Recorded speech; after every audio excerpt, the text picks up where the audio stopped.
I thought we would do the agenda in a week.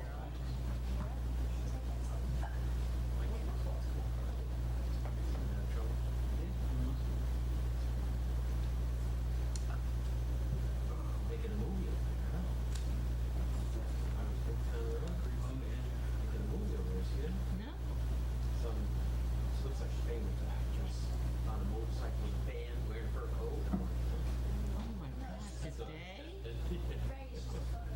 What? Photo shoot? I tried to get in it. I was like, walking around the neighborhood.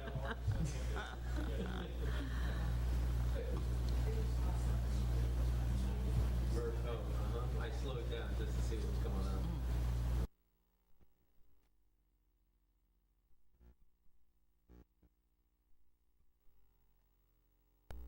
Thought models were down. They work hard. Because a lot of the beach shots they do in like freezing cold morning times. Did you see Stephen Colbert's suggestion for the Sports Illustrated swimsuit cover? No, It was his daughter in a burqa. that's funny. This is the only thing I think is appropriate. I don't know.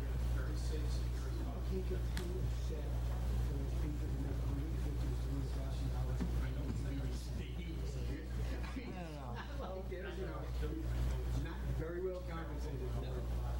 I hope she made that. I mean, you don't want anybody to get heat frustration, but I do, you can't feel sorry for her.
Hi, Gene.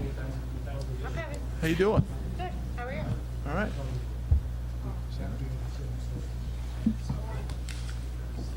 How you feeling? Okay. Better. You look good. Yeah.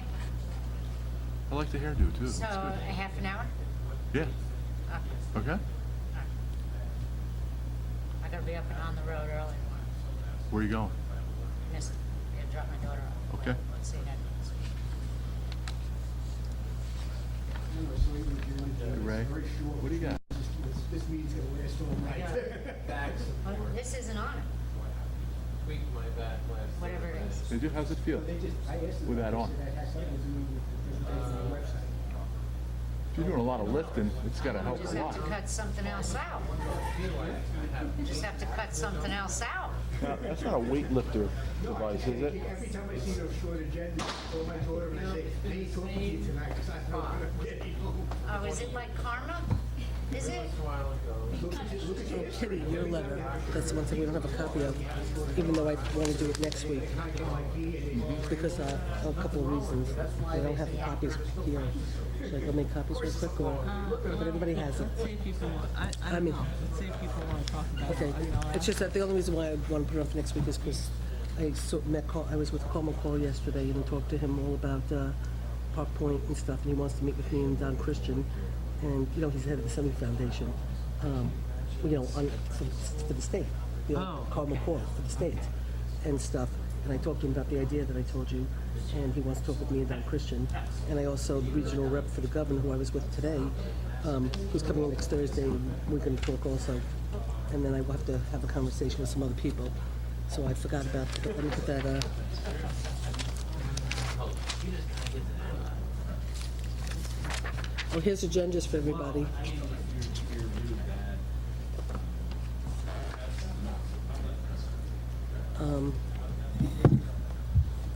Okay, pilot letter. Something more than that.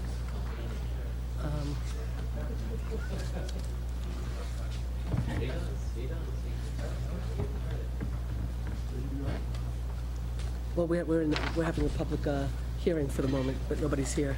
You just want to give a But- recap? Okay, so I make a No, motion so to you can. close the public Why don't you do that if you want? I don't have a copy. Okay, well, there's nobody here for the town towing law. Whoa. So would somebody like to make a motion to close the public hearing?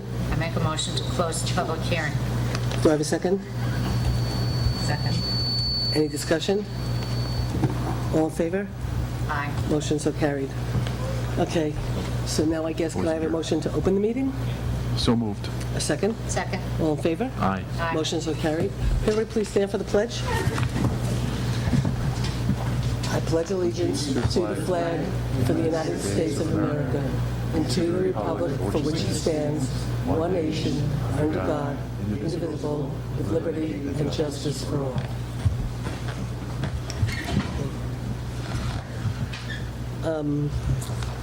Okay, give me a second.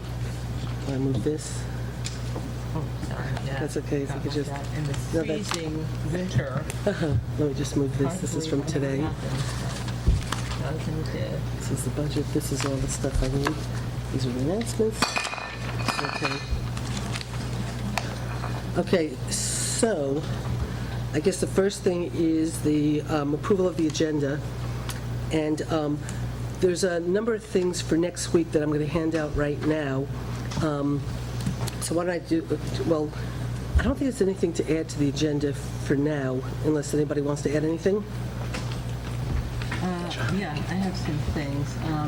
We got an email from George Lisco about some nursery Yeah, grants. Oh, okay, yeah. You want And to talk about? I think I have to go back in our emails, but one is a big one and Yeah, one is a little one. And are we going to pursue them? We could talk about that, or we can put it on for next week. Well, let's I see saw if we them. can talk about. Okay, if you could bring them up, because I did look at them very quickly, and I would like to pursue them. I just didn't have time to, because Okay. I was in New York City yesterday and Albany today. So All I right, did, well- but I did see it real quick. I think. So I'll put that okay. on, and then you could review it with us. Okay. Okay, and what else? Nursery grants.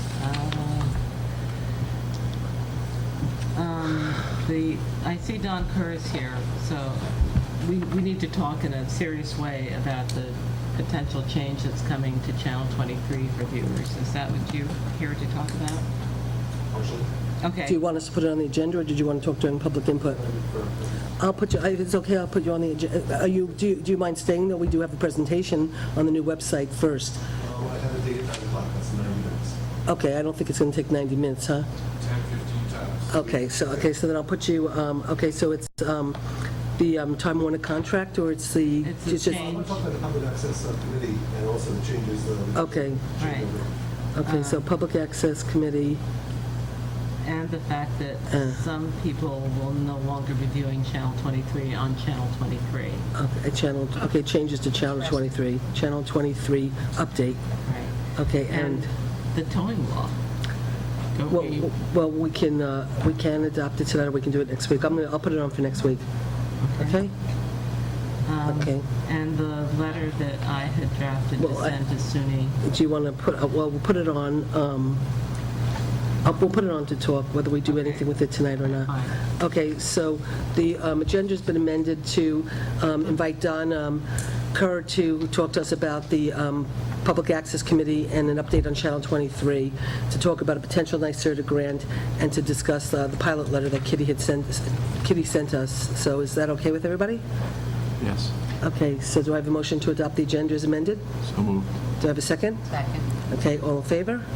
Aye. Okay, motion so carried. We have a bunch of announcements. Okay, so, did we do public input? Well, we'll do that and then announcements. Okay, anybody here to speak during public input? Okay, if you could announce your name, but go to the microphone so the camera can catch you, and why don't you bring them up there so this way the camera can, because otherwise the camera's going to get the back of your head. So new striping for the minimum. So Ray, either go up there or come over here. You can come over here, but just sort of try to angle yourself so the camera just doesn't get the back of your head. Ray's perfect. The leaves must have come off. No, Ray's fine, but I just want for the people who are watching not to see the back of a head. So, hey, take this chair here, and this way you can lean yourself like that, and then this way. Okay, I want them to see your handsome face. Thank you. Okay. I've seen a couple of people write in the paper about the upcoming election, and one of the things that I hope that we see is everybody says they want to change stuff. I'm thinking change maybe work. When someone says they want to change the way we do something and it ends up having the same result, I'm not really interested in change. I'm interested in improvements. Let's see something improve. So that's my upcoming election thing. I would like to give Chris Marks a great job for what he's been doing so far. I mean, I'm with the New Paltz Baseball Association Fields Director, and whenever we ask him to do something with the field, he's right on top of it. I think he's the man for the job for a long time.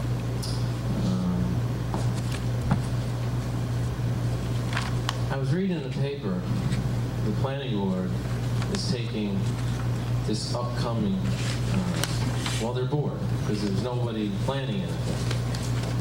Construction activity in the surrounding towns seems to be pretty strong.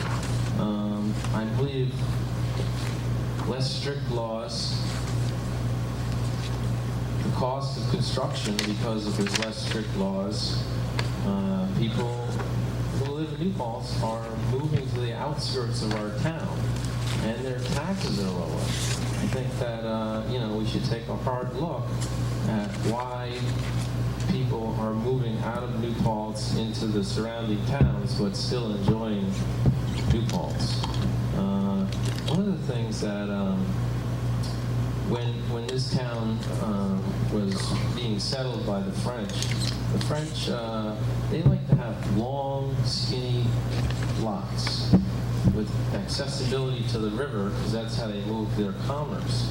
So we end up with all these long, skinny lots. If you look at the map, they're all long, skinny lots going down to the river. Well, as a result of that, we have all these long, skinny building lots. And I just don't understand why we can't revisit the flag lot law.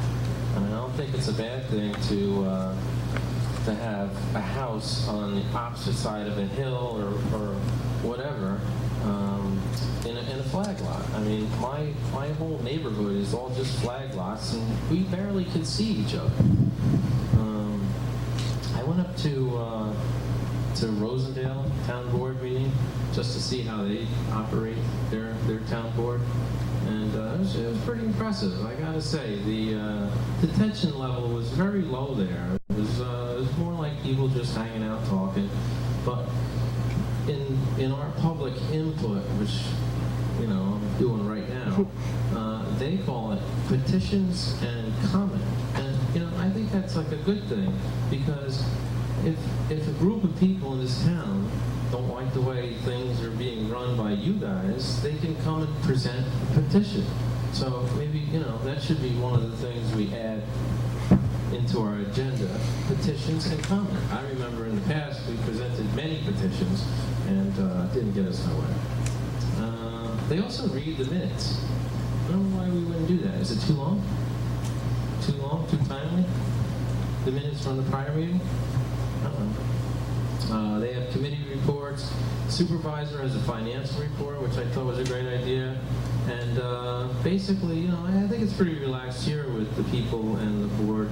But their meeting was more open with the people who were attending. I mean, it was good. Our town. When I come to the town hall, there usually seems to be a little tension. So I'm thinking maybe some of the meetings should be held at Murphy's, B&G's, Gilded Otter. Kind of lighten it up. I'll open the tab. We'll have a good time there. So that's basically it for today. But I brought the agenda from Rosendale. If anybody wants to take a look at it, maybe we could get some good ideas from other people. But thinking outside the box, I guess. So, all right, that's it. Thanks, Rick. Thanks, Rick. Would anybody else like to speak? Why don't you bring the microphone back over, Chris, to Ira?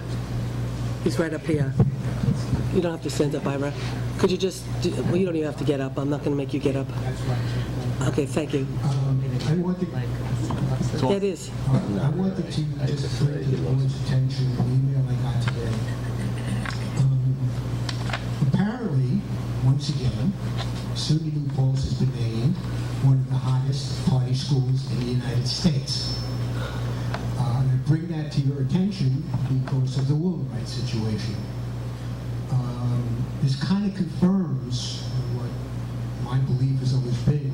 You put 700 partying, unsupervised teenagers in one place with access to drinking, etc., and it's going to be a problem for the residents. And I want you to keep that in your mind, because Woolite is obviously not interested in anything that goes on in the town or how it impacts the residents. They're just looking at making millions and millions and millions of dollars at the back of the taxpayer. But I thought, in case you haven't seen that article, it might be something interesting to keep in the back of your mind, because it basically just confirms what most people who are against the pilot, etc., believe, that this is going to be a terrible, terrible impact and harmful situation to the town residents and village residents, because they're going to be in the middle of it. Thank you. So anybody else who would like to?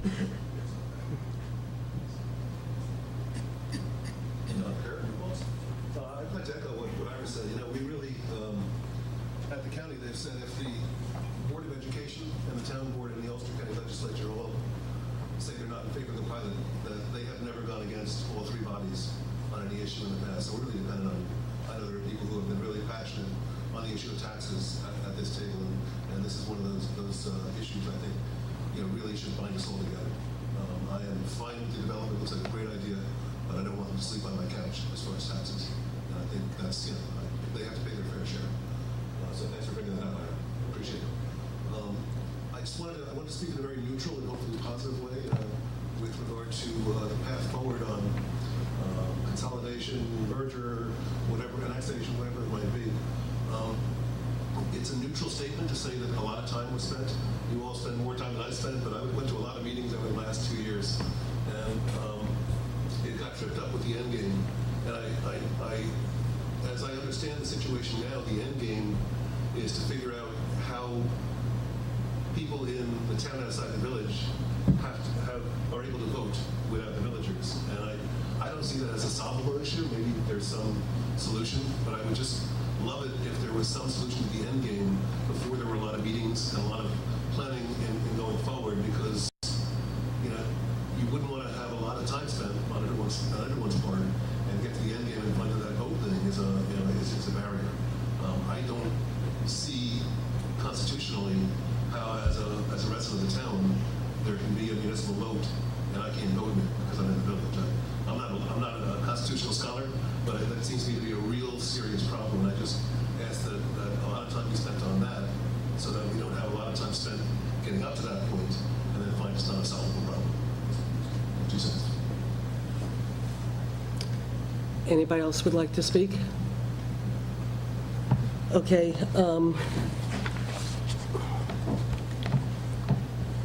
Announcements. Okay. So in regards to announcements, the first one I'm going to read will take a few seconds, but I think it deserves being read. It has to do with the first annual Perseverance Field Day event, which is Saturday, July 27th at 2013 at Hasbrook Park from 1 to 7 o'clock. Bring a friend and enjoy traditional field games, kickball, live music, face painting, baby rest booth, Jim Perry Magic, basketball tournament, local food vendors, balloon animals, a reading tent. And what I'd like to do is just read to everybody what this is about, because it's a young girl in our community trying to do something really good, and they need a lot of volunteers. So if you could give me a second. Dear community member, it's within our darkest moments that we must see light. Aristotle. After realizing how much darkness is hidden in our community, I have applied Aristotle's quote and took the initiative to start Perseverance while being an early admission student at SUNY Ulster, founding a club and running for president of student government. Growing up never having a father, I've experienced emptiness in my life and in others. There are so many children whose families succumb to the pressures caused by personal tragedy, unfortunate choices or natural disasters. Welcoming foster children in my home for the past 4 years, I've taken all my strength to better the life of children surrounding me. After all the volunteer hours that I've contributed to my community and helping my foster brothers and sisters succeed, I still feel the need to do something more. That is why I've chosen to start Perseverance. Perseverance focuses on building new relationships between community members. We do this through the exchange of dolls made by children for children in challenging situations, along with donations of food, clothing, and supply of domestic goods. These dolls have a pocket attached which holds a letter by the child who made the doll. Later, the child who received the doll will create the same doll design with their own personal pocket and give it to their first child. Both children now have a personal item, thus a network of support is created. For older children or even adults, we have the same system, but with a pillow. Perseverance is spread between Girl Scouts and foster children in New York and Virginia to increase the number of children with precious belongings and friendship. The focus this time is on the children in the Hudson Valley. I wish to inspire our community members who have faced challenges to see the light and persevere. My dream will become a reality. I will make it happen, but I need you. Together we can make a positive impact on our community by supporting the children and families in need. Please join me for our Field Day event on Saturday, July 27th at 2013 at Hasbrook Park in New Paltz to help launch the path to the development of Perseverance and efforts to become a not-for-profit organization. We welcome you to consider sponsoring our first Field Day event. Thank you so much for your consideration. And it's from Sarah Lipari, founder of Perseverance, and they have a Gmail account, perseveranceact@gmail.com, perseveranceact@gmail.com, and you could call 527-5672 or 527-7726. So they are looking for people to volunteer, to help watch the children, to help play kickball with the kids. It's an event being sponsored by a young woman in our community to try to make a difference. Saturday, July 27th, 2013, 1 to 7 o'clock, Hasbrook Park. Anybody who's willing to volunteer or help out, it would be greatly appreciated. And again, 527-5672, 527-7726. So that's announcement one. The next announcement is we did have a appeal for our wetlands lawsuit, so I got a letter from the lawyer. Dear Susan, you should be in receipt at this time of a copy of a brief on appeal and an appendix in regard to the above referenced matter, which we sent via mail. In addition, I am sending a digital copy of the same email. The brief on appeal, the appendix, and the full record of appeal were served and filed on Friday, June 28, 2013. The full record on appeal is in a 5-bound volume. By using the appendix method for our brief, we were able to save the town a considerable amount of printing costs. Only 1 copy of the full record on appeal must be filed, but 10 copies of the brief and appendix must be filed. Copies of the invoice from the council press for printing and proofreading attached, please pay them directly to council. I will let you know as soon as we receive the scheduling order from the court, which will tell us when we can expect to have the oral argument. So that's in regards to the wetlands lawsuit, so I just wanted to update everybody on that. I wanted to update everybody and just read, this is from our highway superintendent, Chris, and unfortunately, the other day, we had vandalism at the pool, so I will just read what Chris wrote. Good morning, all. This morning, I received a call from the police. Now, this was on Tuesday. This morning, I received a call from the police about Moriello Pool being vandalized. A stone bench was pushed into the pool, along with a lifeguard stand and a lane divider reel. We were very lucky that the bench and the lifeguard stand did not damage the liner. If they had, we might have had to shut down for the rest of the week for repairs. Could you imagine having to shut down this week with 100-degree temperature? In response, we are adding some lighting to eliminate the whole area to deter this from happening again. I would also like to add a surveillance system. My thoughts is if there was damage done and we can catch the people doing it, we might be able to recoup our cost of repairs. Building and Grounds will be able to install the system, and I believe the cost would be around $1,000 to $1,500. I will do some research and have a better idea on the price for next Thursday's meeting if you all want to discuss. So I wanted to read that, and I also just wanted to, once again, on behalf of the entire town board and the community of New Paltz, thank Chris and Building and Grounds for being there as soon as you got the phone call. I'm sure when you signed up to help us merge Building and Grounds and Highway, you didn't expect that you would be also the pool man, but thank you for your quick response, doing what you did, and keeping the pool open. And on behalf of the board and the community, thank you, Chris, for everything you're doing for us. I want to thank also Dan Winfield, who was swimming there in the morning. I don't know her first name. Steve Tack's his wife, and Bill Russell and his crew. That no one wants to see me in a swimsuit at 7 o'clock in the morning, so they went to the pool and carried the snow bench to the shower. Okay. His wife's name is Dawn. Okay. Well, once again, gracious Chris is saying that we should thank Bill Russell, Mrs. Takis, and Dan Winfield for all their help also. So with that, I don't know if any board members have any other announcements? I have 2. This Saturday is the Household Hazardous Waste at DEC. It will be for pharmaceutical waste and electronics collection, paint, old bug spray, all that hazardous stuff that's in your basement.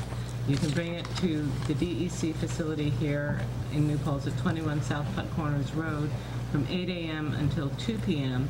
When I went to the website before preparing this, in tiny little print, it said you have to pre-register. Is that the case? It is. I haven't known them to turn anyone away. They only do it because they get 500 or 600 attendees, so they try to schedule appointments so there's not an hour of waiting. Okay. I've never known to turn away someone. Okay, so the number could to repeat call that. if you do want to pre-register is 336-3336, or you can go to www.ucrra.org/recycling. So again, that's this Saturday from 8 a.m. till 2 p.m. at our local DEC facility. I also wanted to highlight the amazing program that our youth center is offering.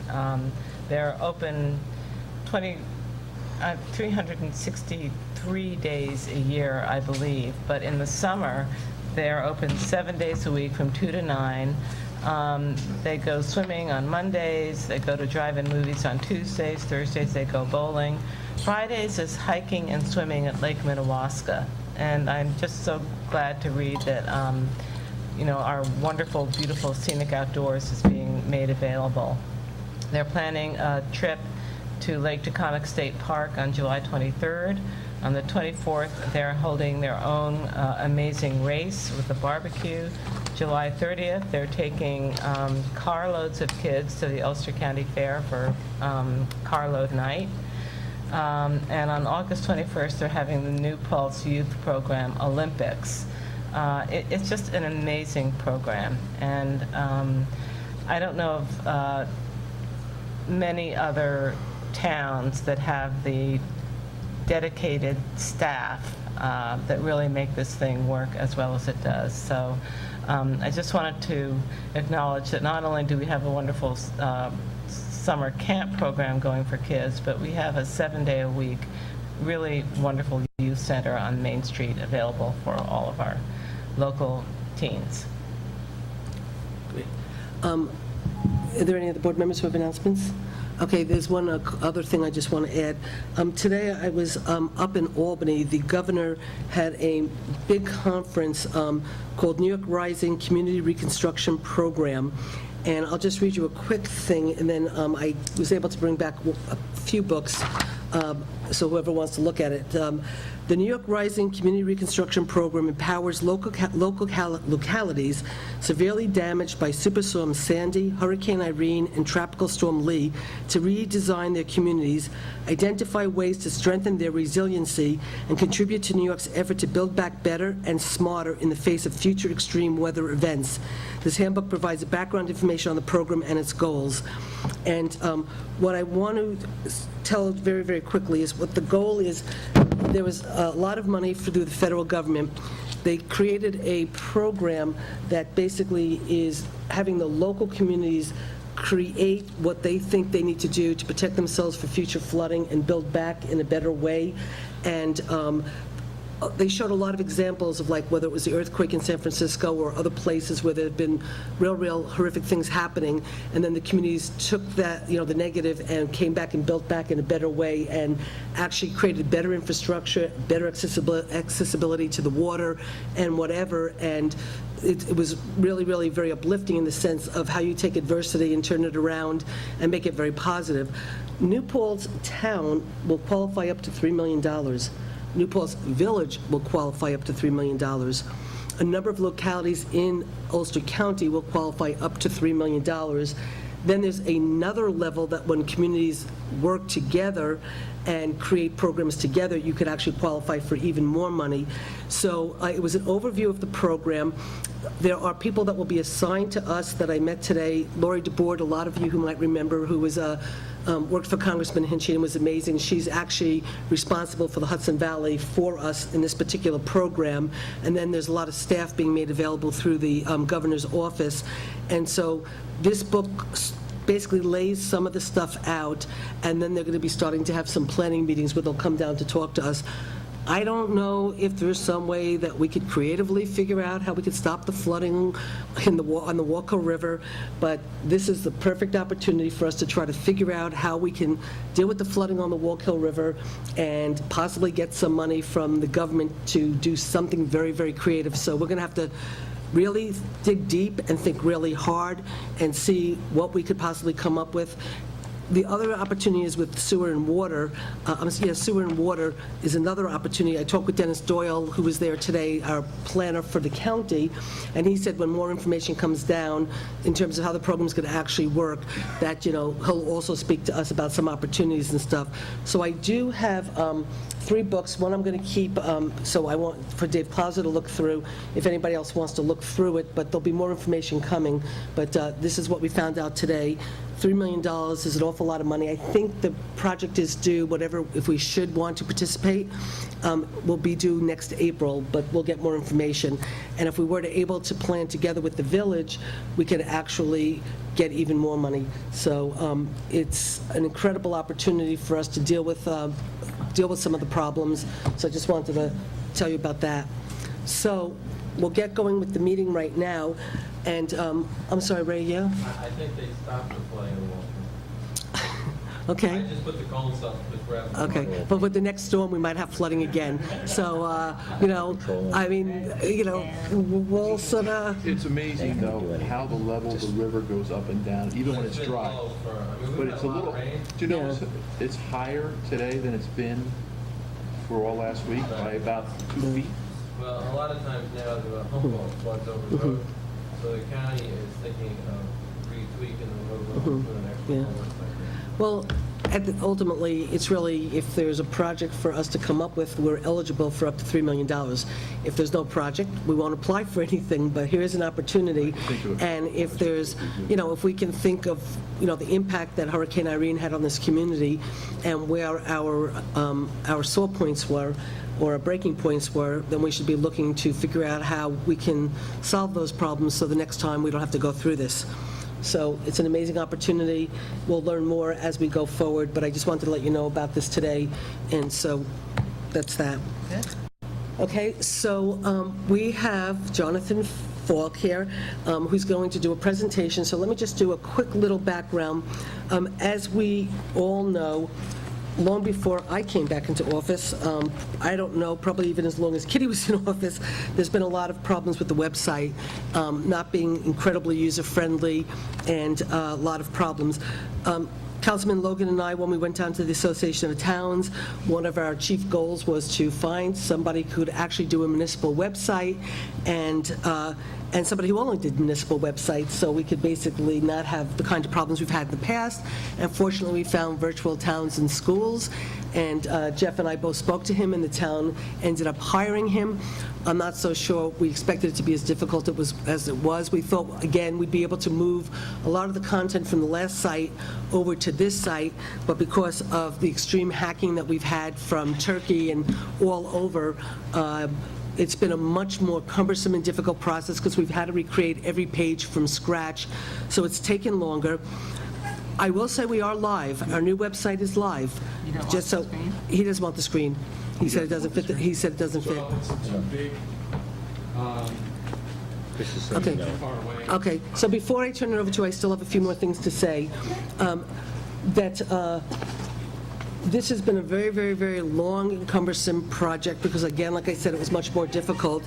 First and foremost, I really have to give the biggest thank you to Carol Connolly for an amazing amount of work. That woman has been working nonstop for weeks and weeks with every department head, with virtual schools in town, doing the actual grunt work of inputting the information, changing things, correcting things. There's still a lot more work to do, but I just really want everybody to really appreciate the work that Carol Connolly put in. She was here last night. I was in the city and on property tax reform, testifying in the Governor's Commission, which I'll talk about a little bit later, but I was talking to Carol at 8:30 at night. She was still here trying to work on stuff for the website. She was still here at 9 o'clock. She was still here at 10 o'clock. She's been here on Saturdays, and she really deserves a big thank you. I want everybody to understand that while it has gone live, it's still very much of a work in progress. We had to make a decision whether or not to go live now with our problems and all, or wait to still try to keep tweaking it, and we decided it was better to have something go up now.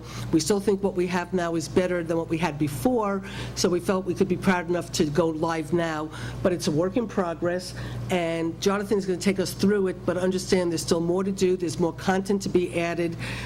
How we start to get our documents for all the board meetings up on the site, we're still working on, so maybe by next week, whatever documents we have, so we don't have to give packets out. It'll all be up on the website and stuff. So there's a couple of just more comments I want to say before I turn it over. Departments will still be continuing to load content in between their normal job duties. So again, it's labor intensive for our department heads who have so much work to do, and then in between have to sit and try to put the content on because we couldn't move it because of the hacking. So it's a lot of work for our department heads, but they will still be adding a lot more content. So what you see is really not the full job. We are looking for stationary pictures for the homepage. We did have a picture on the bottom that you'll see of Mohonk that we took off because we knew Ray Donati would get very upset tonight if he saw it. But we haven't been able to put up another picture. But everything needs to be panoramic, a panoramic picture. But anybody who could send us pictures, we would really like that. We want to thank Karen Cathers and Bob Fagans for their photo submissions. The photos can be changed seasonally. We welcome any photo submissions, but they have to be in panoramic format. We haven't been able to put the photographer accolades to say Karen Cathers and whatever. We're still working on how to figure out how to do that, but I did want to say that. Because this site has a way to connect documents to the public meetings, we were able finally to add a cable line to have Wi-Fi available to the public without jeopardizing the security of the town monies. This reduces paper that needs to be printed, as well as making easily accessible information to the public. So we were able, working with the new website and working with the security of our content, we never wanted the ability, and our technology person never let us have another line so people could have Wi-Fi in here because of the ability to hack and basically wipe us out. But through the new website and working with our tech person and with Time Warner, we were able to finally get a Wi-Fi line into Town Hall. It will be $45 a month to the town board members that will be paying an extra $45, but I think it's worth it because a lot of people seem to want it. So it might be available as of now. It just might take a couple of days for the line to come up. But hopefully by next meeting, Kitty could get online on her computer, bring up whatever it is we want. Now that Jeff's bringing his computer, Jeff could get online also. So with that, I would like to turn it over to Jonathan, who will show us where we are, and then, anybody has any input, please feel free to call myself or Carol. But again, if you call Carol to give her input first, please give her a big thank you, because she really deserves it. Absolutely. Thank you, everybody. As Susan said, I'm Jonathan Fulton, the New York Market Manager for Virtual Talent Schools. Because of the Wi-Fi issue here, I can't show you the site live, but please go to newpaltony.org. It was live this morning. Sorry, excuse me for a second. I'm going to give you the microphone over there, so we start again. Now, I remember what I said. The Wi-Fi problem with this on.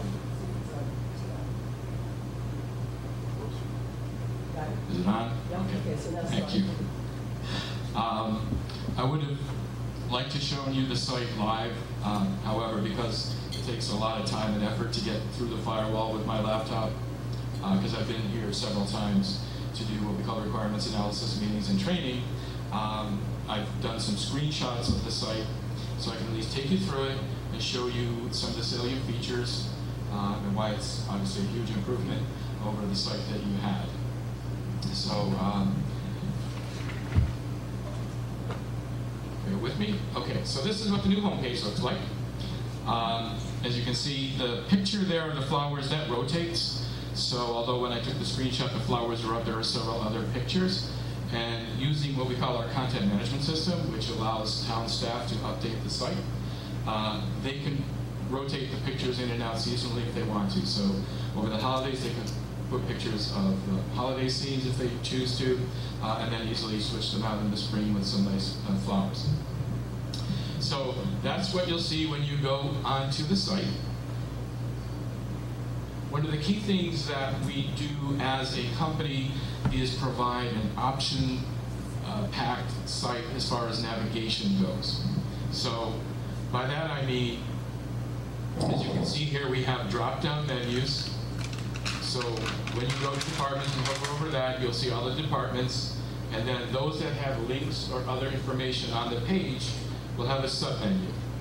So what that means to you is that you can, with one click, go right to a document. You don't have to land on the town clerk's page to go to a particular document that you might want to get to. We use what's called a two to three click is the max that we like to have residents need to do to get from where they are to where they want to go. So all of these are drop-downs. We have left-hand navigation here. The town laws will go to the general code site, the E-code site, so people can view the town laws. There's a variety of maps available, useful links. They can put up links to local community events and so on. Like, for example, if there was a website for that Perseverance that you were talking about, you could put a link up to that. The budget, the DMV, volunteer opportunities, and subscribe to e-alerts, which I'll get into in a little while. There's also right-hand navigation next to the picture, and I'll review these in a while as well. And up here we have a search window. And this is a robust search window, and by that term what we mean is that if you were to keyword search something, and let's say, for example, when the minutes are posted in a PDF format and something is discussed, if you put that into the search window, it will take you to those PDFs, not just to websites around the internet. So if you're talking about a dog park and you put in dog park, it'll bring up every PDF at which a dog park was discussed at a town board meeting, for example. I have a slide for questions at the end, but if you have questions along the way, please ask them, because it's a lot easier for me to answer them while I have the screen up now than to backtrack. So Don't worry about interrupting me. This is what a typical departmental page is. So now we're on the inside of the site. I happen to pick the town clerk page, but they're all set up the same way. It's what we call a 3-column layout. So in the left-hand column here, you'll see links, and then below that, frequently asked questions.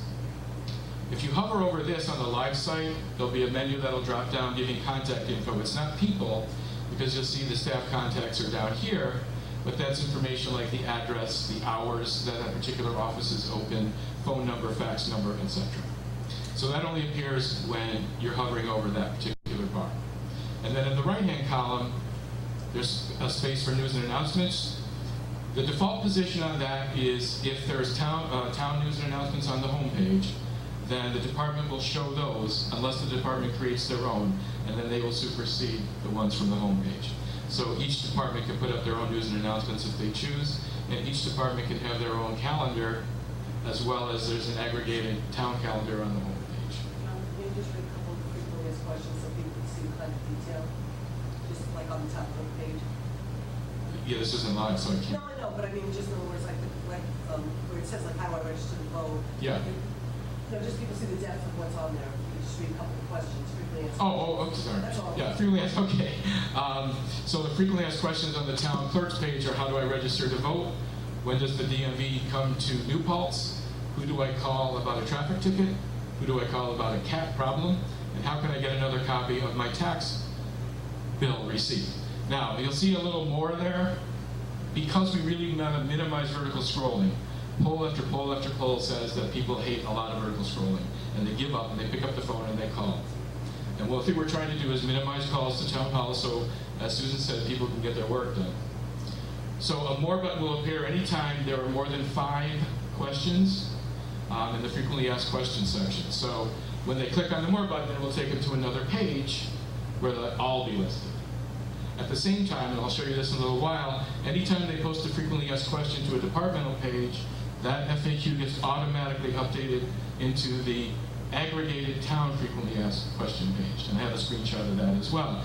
So they don't have to load up that question twice or 3 times to put it in different places on the website. It's load once and then distribute to a lot of different areas on the site. Any questions about that? So, we'll move on.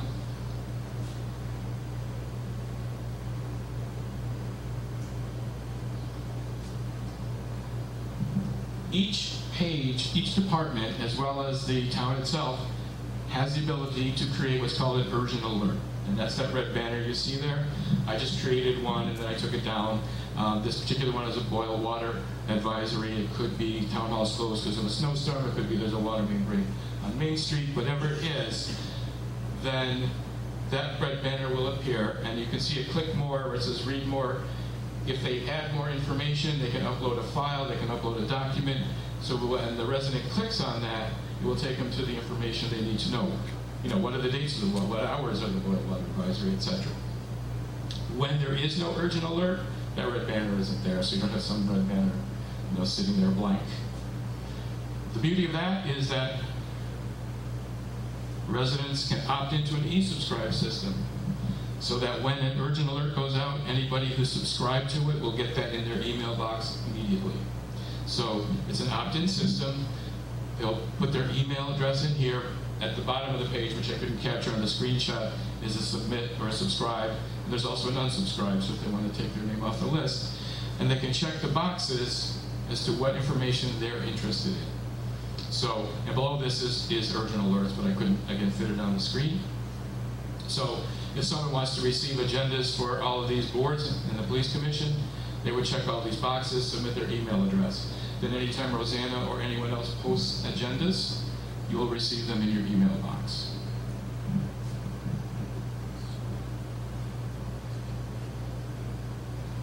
This is the online file center. This is an aggregated document page, so it's by department. The nice thing about the system is, as Susan said, as they load content, if there's a department that's not here, the first time they load a document, they can put it on this page. It will automatically create that green bar. So for example, if, who's not up there, Highway, puts a document up there, then the system will automatically create that green bar. It'll say highway, and it will place it appropriately and alphabetically on that page. Similar to the FAQs, when you get more than 5 documents, the More button appears and takes you to another page, because again, we want to minimize the vertical scroll. So again, the beauty of this is that they only need to load the document once, and they can place it in various places on the site so that the residents can access it from a lot of different places. Where's my, there it is. Similarly to the document center is the FAQ section. At this point in time, there are only 2 departments that have FAQs, but when other departments create them, the system will automatically create the green bar with that department name and place it alphabetically on the page. And again, once a department goes past 5 questions, it will force you to go to another page to minimize vertical scrolling.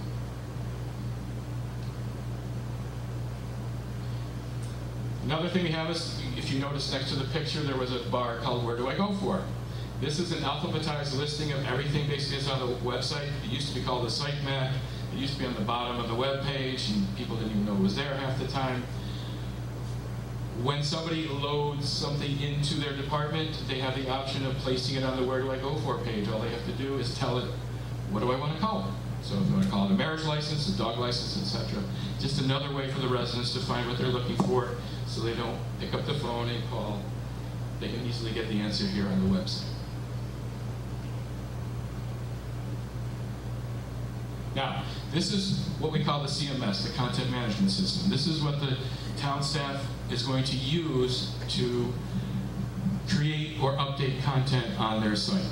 So this happens to be the town clerk's. I'm picking on you, Rosanna, if you don't mind. When anybody logs in, it's password protected, so everybody at the town who's authorized has a username and a password to get into this system.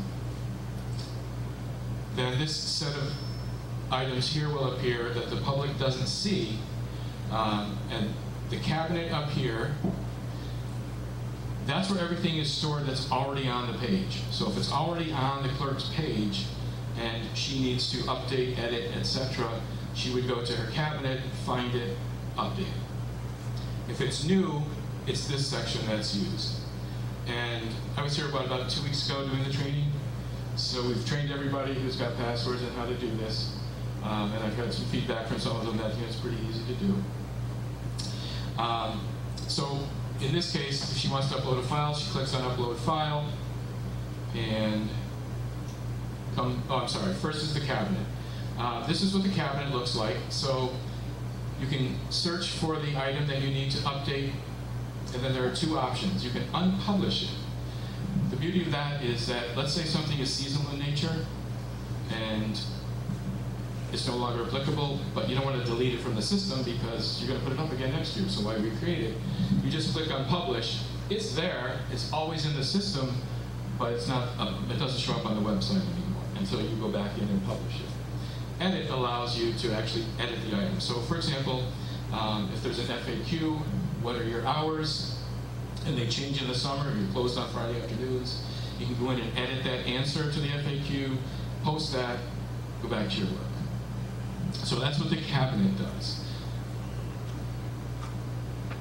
In contrast to updating new, this is uploading a new file. Can't quite see it, but up here is its title. So you have to give it a name. This is asking if you want to include it on the Where Do I Go For page. You can't quite see it, but that's what this no and yes is.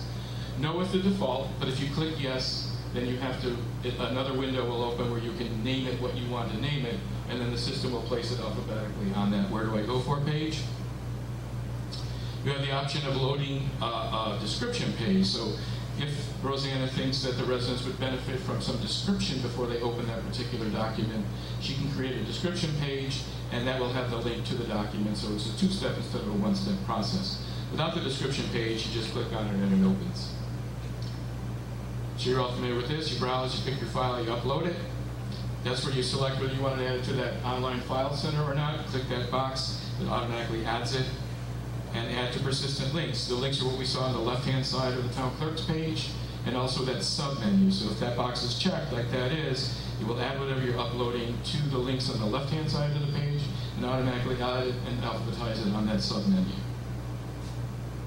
And then, oops, and then down here is a freeform document area. It's a word processor. I didn't have room to fit it on the screen. I want to point out just a couple of things over here.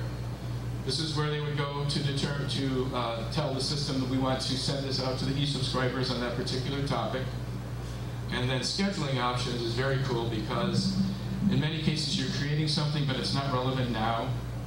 Maybe it's not relevant till after Labor Day. The scheduling option opens up a calendar and you can say publish this on September 3rd and take it off on November 5th. And then it helps keep the site fresh because a lot of times you forget to take something down, and we've all been to websites where there's something that's so old you go, why is that on there? Well, as long as that's used properly, that shouldn't happen because you can set a date for what we call expire as soon as you create it. So that's a very quick tour. And does anybody have any questions? Ira. Yes, I noticed on the forms online, you have the police complaint, compliment, suggestion forms.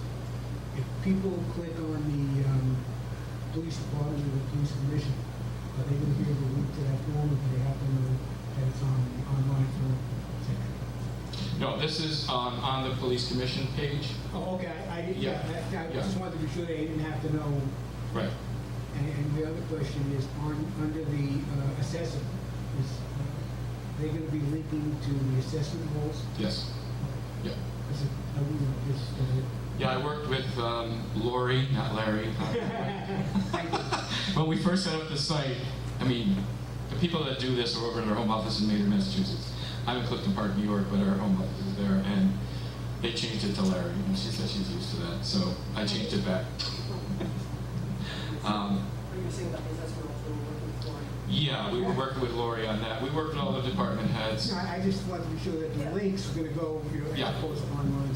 In fact, the link has to be created first on the department page, and then it goes here, rather than the other way around. Just a couple more things I want to mention.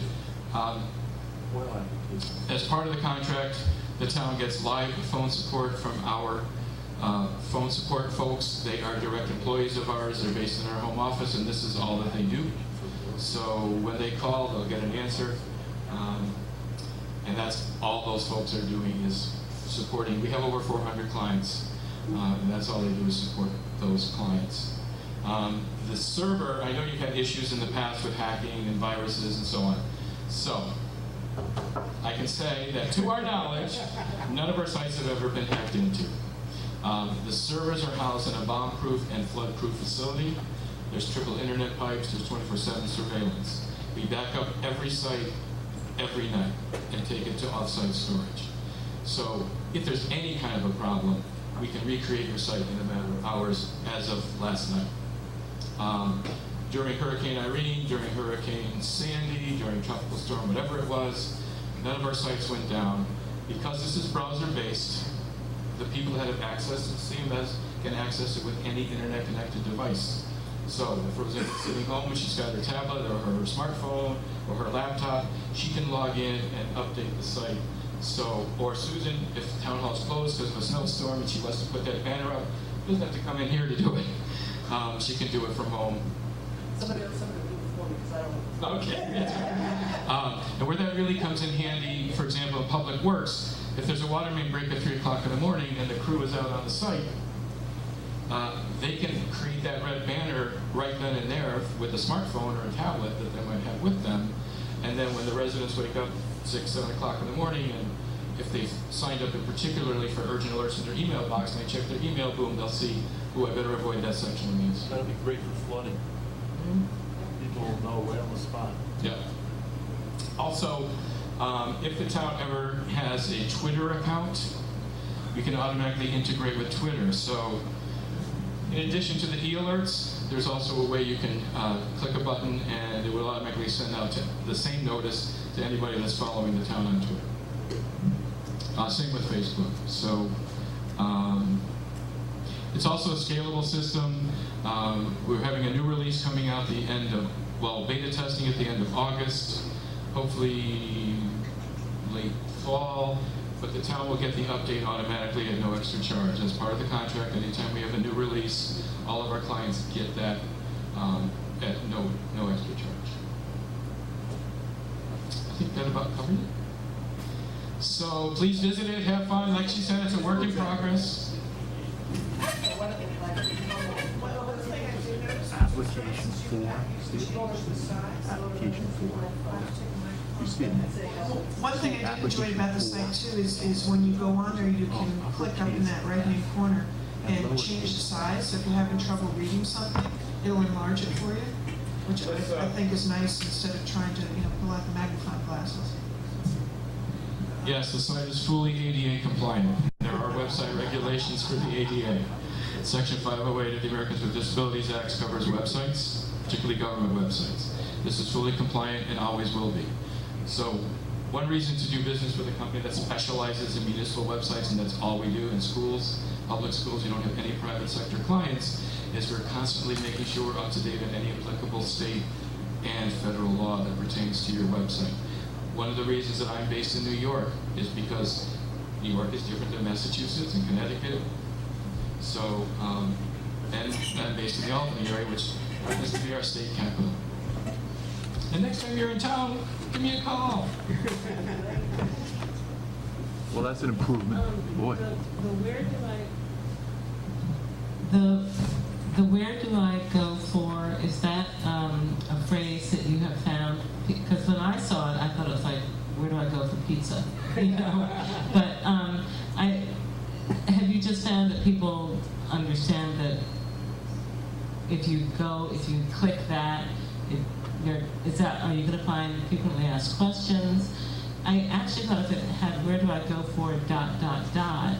rather than just a question mark, then you would sort of fill in the sentence yourself and say, okay, this is going to tell me where to go to look for a building permit. Is that what that will do? Yeah, that's what that will do, and I agree with you. We could put in the ...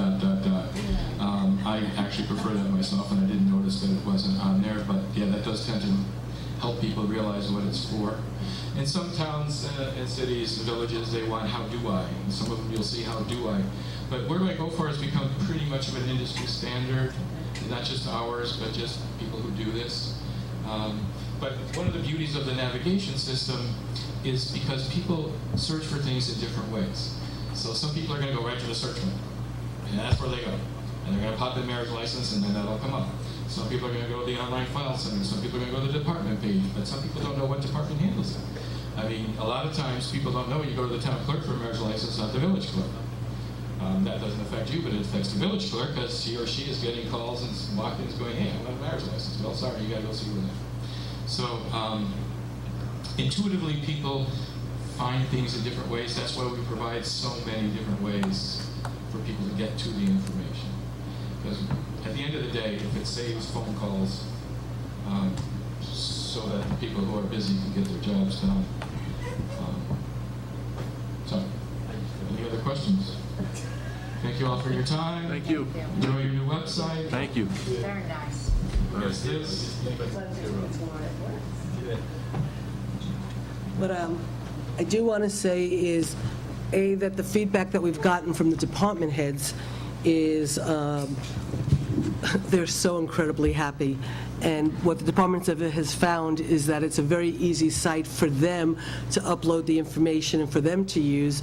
And so the department heads are all delighted. And the easier it is for them, the more accessible they'll be able to be to update the information, so it'll stay very, very fresh. So all the department heads are very, very happy. We were also able to help the police department. What happened in the past was because the website was so problematic, the police department had their own website and their own URL, and the town paid for a separate website and a URL. The youth center had their own website and their own URL. So we were able to basically just do a redirect So you can still type in the newpaltzpolice.org, and it'll take you right to the site, and we're no longer paying for a separate site for the police department.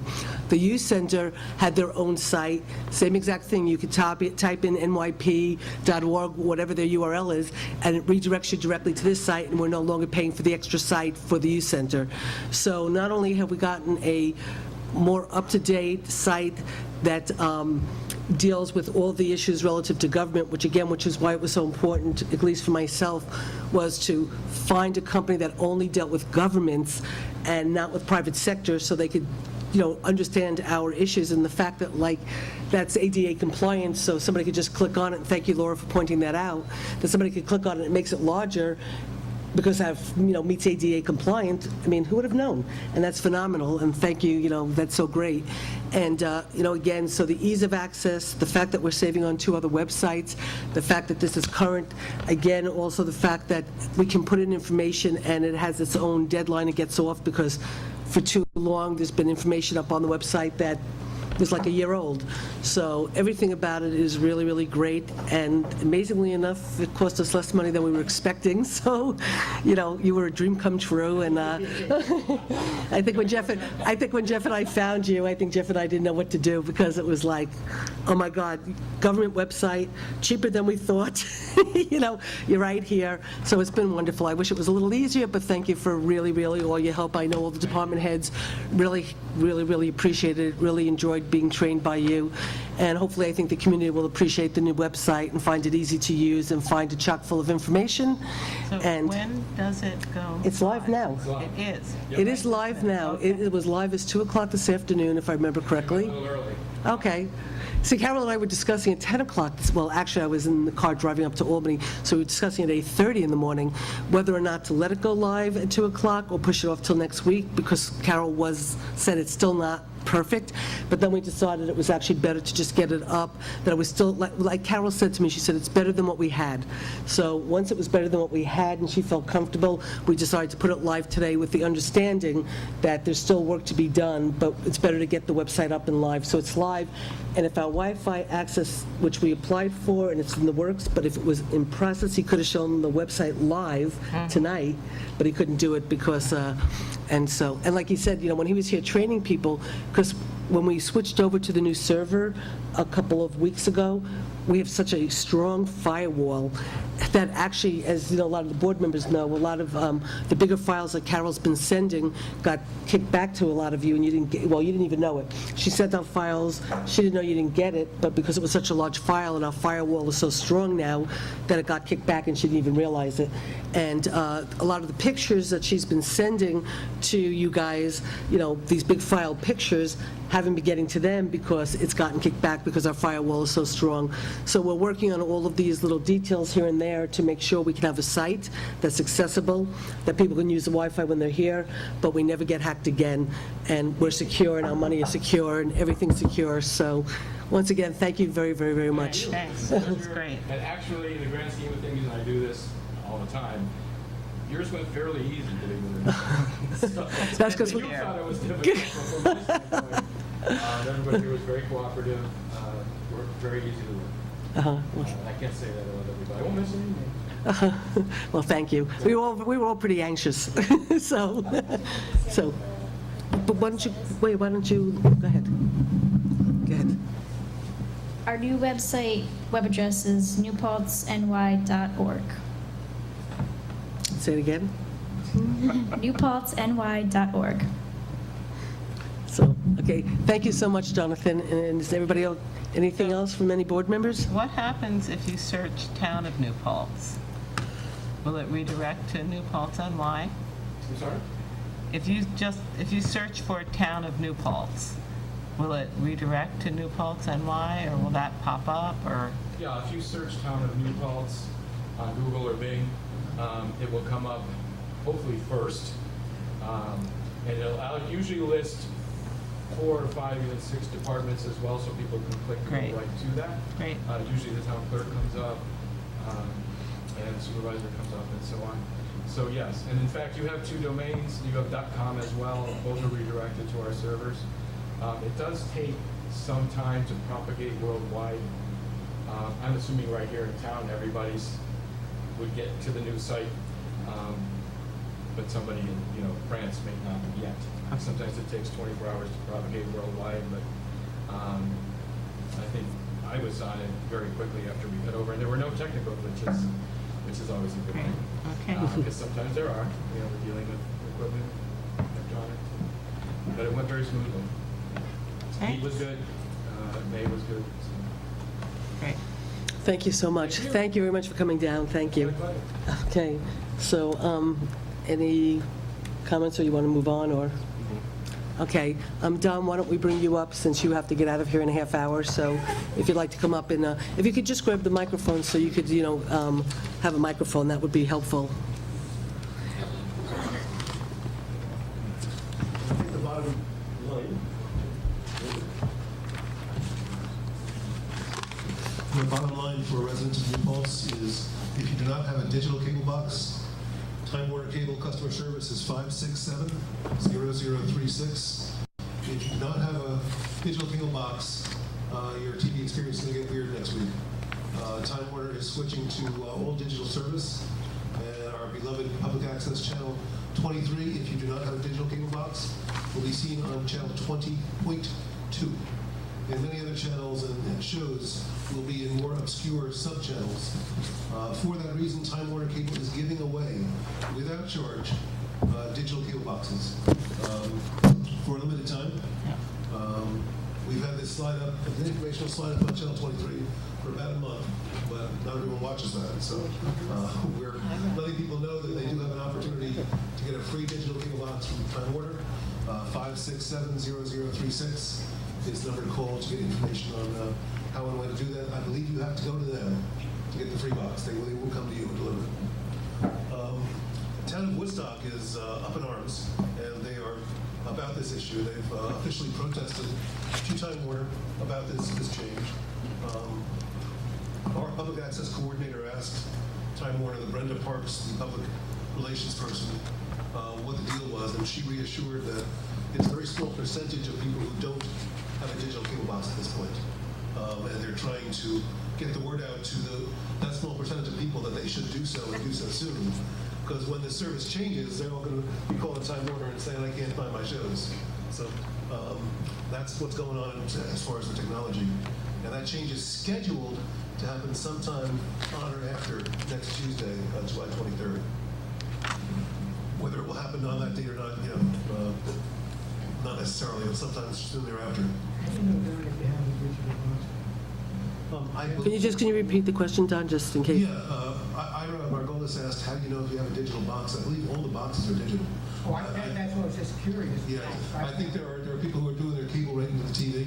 Right. And that will be a problem. Oh, okay, no, I thought you need to All right, go to a box. well, Bob Bacon got a pretty good synopsis from Brenda Parks, and it says, those who do not have a box but have a cable-ready TV and are using the TV tuner to bring in the channels will need to rescan their internal TV box, and they will see the channel on 22. That does sound a little daunting. I mean, is that... 567-0036. And say what? I mean, what should people be saying? Just don't change it, or? Well, I don't think, a change is going to happen. Yeah. A change is going to come. We can't really, I don't believe any campaign to change it like Woodstock is doing is going to be successful. Okay. I think people need to get a digital box and go with the technology. Right. The digital box, even though it's free, is it going to be a monthly charge? Monthly charge? I'm sorry, I just don't know. I wasn't expecting to talk about this tonight. Actually, Don, I didn't know you, but you came to us to talk about it. But actually, Don, or to answer you, Ray, what it is, if you pick it up, don't quote me on the exact dates, you have until sometime in mid-September to pick up the free box. If you don't pick it up by then, and then you request one, again, please don't quote me exactly, it's somewhere between $1 and $4 a month to then get the box. So they're offering it free now up until it's sometime in early September. After that date, then there is a monthly charge for the box. So do it now. And by dialing what number? Number again is 567-0036. I suggest if you are in any question, dial the number and get a box and bring a box home. At worst case scenario, it is not what you needed, and I'm sure they will gladly, then they will probably come and pick it up. But, Well, I think because people have no choice, they have to offer it for free. yes. But they won't do that forever. No, it's September is the cutoff date at some point, and I forgot Sounds when it like is. a good message for our red banner. Do you think, if I remember heard correctly, they'd have to go to Time Warner to pick it up? Yes, Time Warner will not deliver them. So do you think there's any chance if we could get, that they would let us get a couple of boxes that we could have here? So if somebody just wanted to come to Town Hall, that, I'll ask tomorrow. if you don't mind asking tomorrow, and then I don't know if... The only issue with that would be is I don't want the town becoming then the person that has to verify that they are a Time Warner customer, that we, I mean, not The everyone. thing is, you won't have their cable bill or anything like Okay. that. Right, That's I don't want us- probably what Time Okay, Warner never is. mind. Let Time Warner be the clearinghouse for Okay. it, and we'll... Just trying to make it yeah. easier, but, okay, Maybe, good point. maybe we could make a request that they have a delivery date in our community. That might be a more reasonable request. Can they have a single day they will go about and deliver them? But I don't want us to have to be the one to verify. Or if possibly... Or pick let up them- the let them- in-town Well, I was call. going to say, or have them call there, read the cable number, get everything cleared, and then if, they can't get over... I don't want a senior who might not be able to get there to pick it up to not have the ability to... I'll frame the question that vein. If there's someone Right. disabled or a senior Right. citizen, How can we- easily get to you. How can we accommodate? Or if they could be here on a Monday in the morning for 3 hours with 30 of them for the infirm. That would be That's great, thanks, appreciate that. The Public Access Committee, as a committee, we set out with several goals when we were formed, and I think we've pretty much achieved them. We have policies, we put together an RFQ procedure, which hire an access coordinator. We've gotten the franchise agreement renewed. There's really not a lot to talk about on a monthly basis, and we've gone to every other month meetings, and people aren't really wanting to show up at those either. We're having a hard time recruiting new members because you get asked, well, what are the challenges? We meet once a month. So I'd like to go to the Public Access Committee, who still remains anyway, and see if they would be comfortable, by email, I know they are, going to an on-call basis, like the Ethics Committee or something else. I'd be very happy to remain as chair. I'm sure we can get maybe some old members back if they didn't have to go to those meetings every month where there's nothing to discuss. So we will have another meeting, and we will put it on TV when we talk about it, and I think we'll recommend that we be taken off the regular meeting list. We will need a liaison, or whatever. We'll need a liaison on call, and change the nature of the committee. Okay. Then we would call a meeting. Okay, great. Thank you. Thanks, Don, very much. Okay, so why don't we, okay, I actually thought Dave Clauser was going to be here tonight, but I guess he wasn't able to make it. Okay, so do you feel comfortable on the Burley Road in the Birch Lane? Or, Everything on Burley Road. okay, why don't we do Burley Road? Because Birch Lane, we have information. We didn't have anything on Burley Road. I don't have Well, Burley but we- Road, and I have several questions on Birch Lane. Well, I have the Burley Road right here, and the Birch Lane has to do with the performance bond. Yeah. We got that as a PDF. That we got. We didn't get the Burley Road. Yeah, I think the Burley Road, Dave must have just, That's why I have questions. Dave, I think, just got this to us, because otherwise Carol would have gotten it to you, and she made copies. So she usually does that when she gets it at the last minute. And so I can read, why don't we do Burley Road first, and then we'll go to Birch Lane? Okay, so I'm just going to read, well, why don't I hand this out to all the board members, and then I can read it out loud. Because I know that they've been doing the work, and that Andy had spoken with, Andy from Dave Clauser's office had spoken with Chris. So, as a follow-up to the board's request, Town Highway Superintendent Marks engaged the services of Advanced Testing, Inc. to determine the pavement and base material type, composition, and thickness along Burley Road. 3 core samples were taken on June 25th, 2013, and tested in an advanced laboratory on June 28th, 2013. The results of this testing indicated that the roadway's construction is typical of an old gravel roadway that was later paved, without the addition of a base course material many years ago.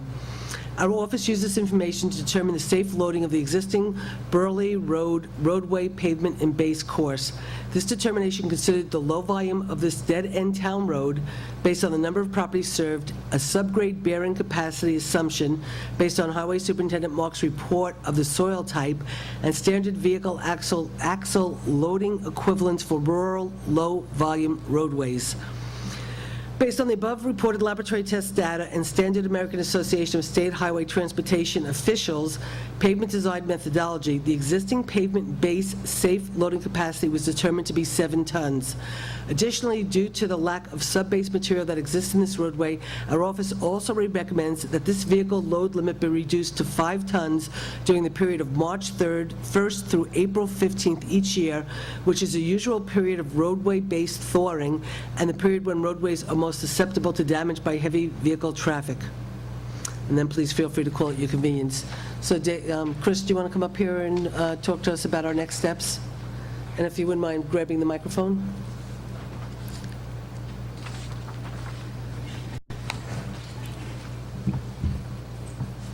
And actually, it's nice to have you here on highway stuff. This had to do with the requests from some residents in the area about heavy truck traffic on the road and the possibility of it doing irreversible damage or very expensive damage to the road. That's why this came about. The next step, when I heard from the conversations, the board opting to put a weight limit on Burley Road. So I go by Dave's recommendations. I believe changing the signs is really Effective? effective. Yeah, I would just go with the lowest 5 ton. It's pretty standard, and just stay with that. Has any of the logging started out there? No. So how soon can we get those signs up there? It says it would take me to order a sign. Well, my question would be, if you are going to change the weight limit on a road, don't you have to change it in the local law in the code book? According to the law, Kevin, you might have to help me out on this one. What we read last time is the board can adopt a weight limit law if the thought of truck traffic will do irreparable damage to that road due to construction, But building. you just said law, and I don't think that is what we have to do. You No, just- you don't. You without- just said yeah, law, okay. but I don't, Authorizes us to do that. yeah. No, well, I think you misunderstand. I'm Kevin, asking use the if phone. we already have a weight limit in the code book for Burley Road. No, we do not. We do not? No, we do not. Okay. And Gene, where you're not, you are correct, is where you do need to do a local law is if you create roads that do not allow trucks at all. And then you have to start going into plans and stuff. You have to have plans for them to go somewhere. So you are correct, there are cases where you can't just shut a road off to commerce. But in the case of a weight limit, you're allowed to, under the law, to just, we can declare a weight limit on a law, on a road. I thought we looked at local law when we were talking about Shivertown. Because we were going to ban truck Oh, traffic. yeah, that was for no truck traffic. Right, so Okay. that when you All do right. no truck traffic, then now you are into the law issue because you're stopping commerce, so to speak, and Kevin can, commerce apparently is pretty serious. It's very serious. There you go. I just need Kevin for you to move the, I'll get a little closer in a minute. okay. So in terms of action that the town board takes, all we have to do is authorize Chris to order the signs and post them? And What would your guesstimate be on, how many signs do we need and what would the cost be approximately? One sign at the beginning. That's all it takes. And does that satisfy the law? Yes. About $35 for the sign, $20 for the post. One And- sign, double-sided. No, single sign. And that satisfies the law? Shivertown Road, we have one sign at the beginning. You know, it's just a through road. Burley Road's a dead-end road, so you're not going to get people coming out of the woods, hopefully. So we just need to stop the traffic from going in there. This is New Paltz. But is it? Is there any way to warn someone, because to get onto Burley, you need to first make a right onto a road and then a Van Alstrom left, Road, yeah. and then make a left on. No, because there's no weight limit on Van Alstrom. So, I mean, truck drivers you have to obey traffic devices. Traffic devices are considered, signs are considered traffic devices. If you're not watching the signs, you're not doing your job driving a truck. So- But they could potentially get up to that sign before they were, But you're not boxed in. You could, the sign is near the edge of the road, so you're not making you turn into the road and going. Oh, You can now go we're down going to- and, yeah. You can go down and get onto Plutarch. And come There's back other up. ways around, yeah. Tomorrow? I can order the sign tomorrow. Great. so I'd like to make a I'd like to make a motion that we authorize Chris to install a weight limit sign of 5 tons onto Burley Road. Do we have a- Second? Second. Okay, any discussion? Yeah, I have a question. Sure. So, Dave's recommendation is during the period between March 1st and April 15th of each year, we're eliminating that and just going 5 tons, 12 months a year? When we expand the website to change our signs for us too, on a convenient date. I'm just Oh, asking. no, I'm just kidding you, Gene. I think it's going to be easier just to pick a number, and what Chris is recommending is 5. Or the sign could say, just like a, you know. Right, just like no snow parking, removal. well, no parking in New York City, you know, during Monday, Wednesday, and Friday, you know, and whatever. So, I mean, it could Well, have, sign, I like simpler is better. It's also cheaper. You know, pick a number, put it on. I mean, it is in his recommendations for the 5 ton during those months. I'm comfortable with saying that that's good year round. The other Okay. issue being, Gene, is with the advent of a warmer climate, whatever you want to blame it on, we're not getting that 16, 18, 24-inch frost anymore, which protects the road, and we are having warm weather all the way until December now, sometimes January, and our frost season has become much more compact. So I think it would be a little bit more difficult for someone to do it. And the difference between a 5-ton and a 7-ton, is that a standard classification? Yeah, 10,000 pounds, 5. No, but is that a standard, like, truck? Is there a truck that I'm going to drive that would be 5 tons, and there's another one I would drive would be 7-ton that would do No, the same 7 job? ton is kind of an oddball. Honestly, I've never really seen a 7-ton sign. It's usually 5, 10, 15. What does your average snowplow truck weigh? Loaded probably close to 50,000 pounds. We are exempt though. And I would hope so. And that would also be in the, that would also be in the. Emergency vehicles like fire trucks and snowplows are obviously exempt. And school buses. School buses, oil trucks. You can't stop someone from going up the road to deliver goods. It's commerce. Well, why wouldn't a lumber company use Because that? delivering, you're taking out. Oh, it's that literal. Okay. Well, I mean, that might Well, be it a is. bigger question than I'm going to answer. well, I know, but I think that is, in other words, if somebody lives on Burley Road, they need to get an oil delivery. If somebody lives on Burley Road and they need somebody to deliver something to them, you can't stop that. But for somebody to use one of our town roads for their own profit. In the highway Right, book, it exactly. also gives the Right, for right. the town board, if someone's going to do logging, you can issue a special permit for these people to do this. So they were asking permission to use our road. In that, and I believe Dave said there's another law that's on our books, I forget what he called it. Actually, Town of Esopus has a logging law where you have to put up a bond. So if you Right. do any damage to the road, they're All responsible right, well, we for it. saw it. It was $750 or something. It was just, it was. But the absurdity anyway is they're getting a bond for their roads, but they Right. want to use our roads. We're getting nothing because we're not issuing the permit, but they're using our roads. So we're taking all the liability, and we haven't even given them That would give you permission. the option to go, look, you know, yes, you can get it, but we're going to need some dialogue and possibly a bond just in case if there is damage. Okay, so did I call the vote? No, because Jean had a question. So all in favor?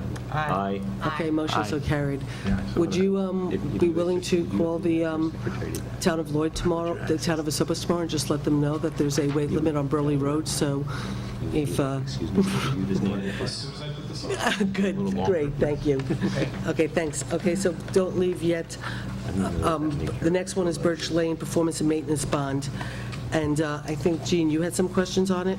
Well, there's a And we don't have- typo on page 2, by the way. We can let the attorney. I had discussion with About the with typo? Dave No? or the typo.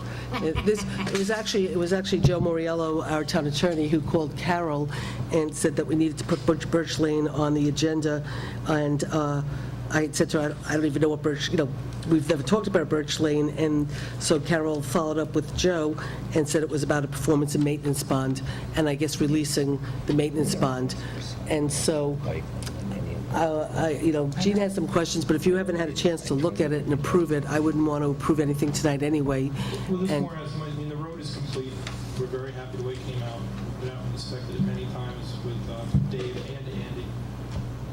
I believe all this is to say that they've met their criteria. The road is held up to the length of time, and that they're allowed to have their performance bond back. It made it through the winter. And there's no further work that the town would have to do to fix anything. So this is like a spur road off? Yes, Does which it- is already filled up with houses, by the way. Oh. The houses are already, actually, I went up there today. You're happy with those ditches on both sides? We had those put in. Yeah, and I'm happy, I mean, they look Yes. great. It looked like they were gonna, and it looked like they were gonna carry any water. Oh, yeah. Yeah. The only thing we're not the happiest with, which we will adopt sooner or later, is it's what's called a hammerhead, a T. And Should be. It's extremely hard to plow. So we'll probably go back to doing, in future developments, which a couple that are going on now, we go to cul-de-sacs, which gives us, it's a lot more to pave, it's a lot more to take care of. No cul-de-sacs, connectors. No cul-de-sacs. Yeah, I mean, there No was cul-de-sacs, connectors. some discussion of this connecting to Kleinkill, but... Kleinkill, yeah. Kleinkill, obviously that... But there's not, There's houses there now. there's no access. There's a house, actually, if you go to where it gets closest to Kleinkill, there's a house. Oh, There's four. whoops. Oops. I think there's 5 houses. Actually, it would be. It would be somewhere On around. Birch Lane? Yeah, Both of this. The older Wow. new Are house, these yeah, spec it's right houses? there. Are people living in It them? is almost their own Wow. house. I think there's one house that's sold. So their entire bond was $5,000? Oh, no, $50,000. No, that was 10% of Okay. what we expect. That's 50. So you're going to hold on to their $5,000 until April 25th, 2014, in case the road is compromised, is that right? Yes, and then it gets Okay, and then you get not back. used and it gets back. Okay. Now, in here, it says that in 2012, there was construction work, drainage improvements, chip seal, and how was that paid for? Because it says in the second paragraph on page 2 that it was included in the development's letter of credit. So technically, it sounds like they should have paid for it, and I'm just wondering if they paid for it. No, they did. The developer did. paid for Okay. any new upgrades. The Okay. town has absolutely no money in that road. Okay. whatsoever.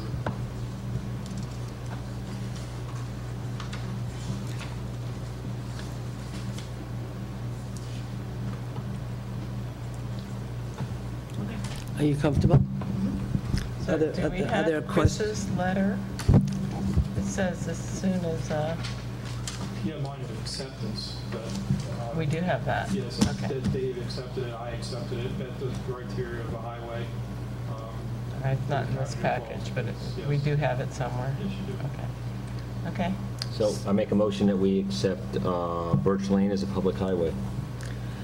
Is there a second? It was accepted as a public highway on April 25th. Right. I'm We assuming you returned- did it at a board meeting. Yes, this Oh, is just for a this is- bond. this is just to return the bond. Performance bond. This is just to return the performance bond, then, okay? I make a motion to return the performance bond. Up And- to and- 45,000? Up to 45,000. Well, actually, they gave us a $5,000 check. Okay, we're returning the $50,000 performance and maintenance bond, Yep, and they gave- and they are giving Chris, they are giving the town a $5,000 check in case the road is compromised. So we're going to hold the $5,000 check for 1 year, as stated in the resolution, from April 25th, 2013. So the town will hold the check until April 25th, 2014, and then we can give it back. I think that we talked about not holding checks at some point. Not the physical check. It'll be like an escrow. But It'll we be are in the going to bank, it'll be cash it. cashed, and then after April Okay. 25th, we'll write them a check and give it back. Probably already been, hopefully it's been Probably- deposited probably been already. We got it in June, so hopefully it's Yeah. already been. Probably, they wanted this closed up pretty quick. So I'm Second. sure it'll be done. Okay, any more discussion? All in favor? Aye. Aye. Motion so carried. Once again, thank you, Chris. Thank you, thank you, thank you. Okay, next on the agenda is the seized asset car purchase and cameras. Did anybody print that out? You got it? Now, I can't read it, but, Oh, I'm sorry. That's okay. No, no, no. No, No, I'm no, going to no. look in here because there's Well, no well- indication on the agenda where, it won't be in there because it hasn't been approved, I know. because it's I seized want it assets. designated in the minutes where the money's going to be transferred to. What's seized assets? That's why we're doing it. Transferred to. There is a seized assets. No, 2, that's where it is. Out of seized assets. Oh, We have to pay for it out of one of our lines. You can't pay for things out of seized assets. oh, so you just want to see, but it still wouldn't So I be... can tell Roseanne. Oh, okay. I thought you were looking for it in there, and it never got approved because it has to come to the board. I never got that out. I It's, saw it somewhere. it was July 16th that I asked the chief, because we never got anything telling us that it had been approved, and so I asked the chief to put something in writing so we could take action at the board meeting.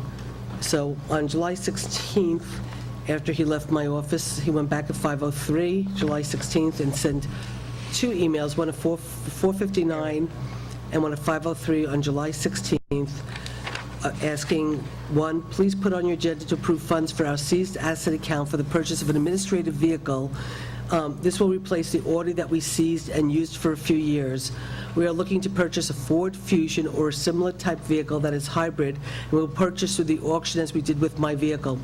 We're suggesting up to $20,000 for a used vehicle with low miles, so it will still have a factory warranty.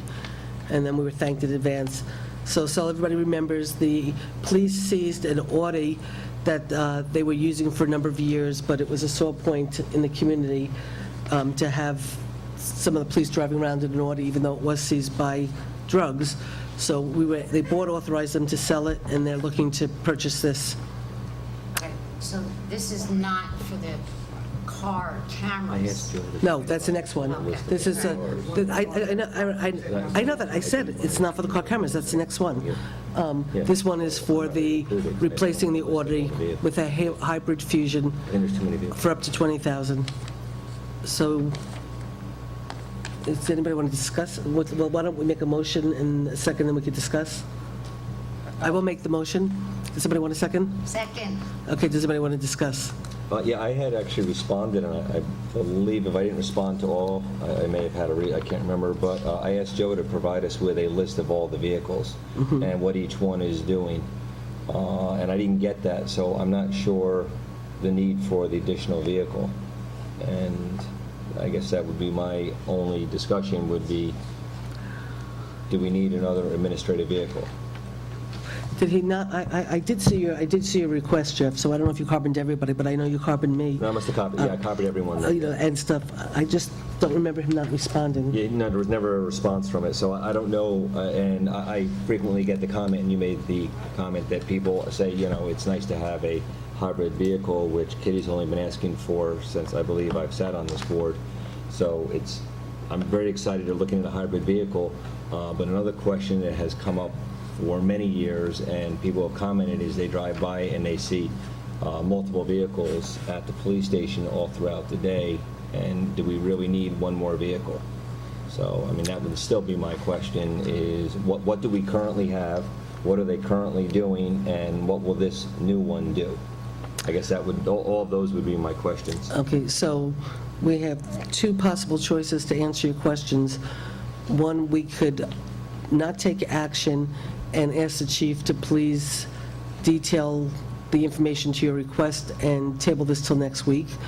Or we can offer a police commissioner who's in the audience to give us some insight into your question. Well, I It's a- can see it's a- it's board will. I can see the police commission member that is sitting there and has absolutely nothing in his hand, so there's no way he can identify to We me. have one email from Randall.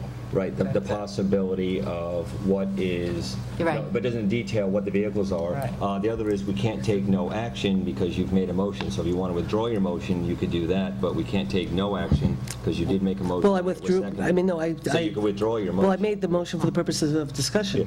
Well, you can withdraw the motion then. We Well, can't take no action, yes. Well, I You can meant, vote no. Or we could table it, or we can with George. We could vote no. We could table it, we could do whatever. I made the motion for the purposes of discussion.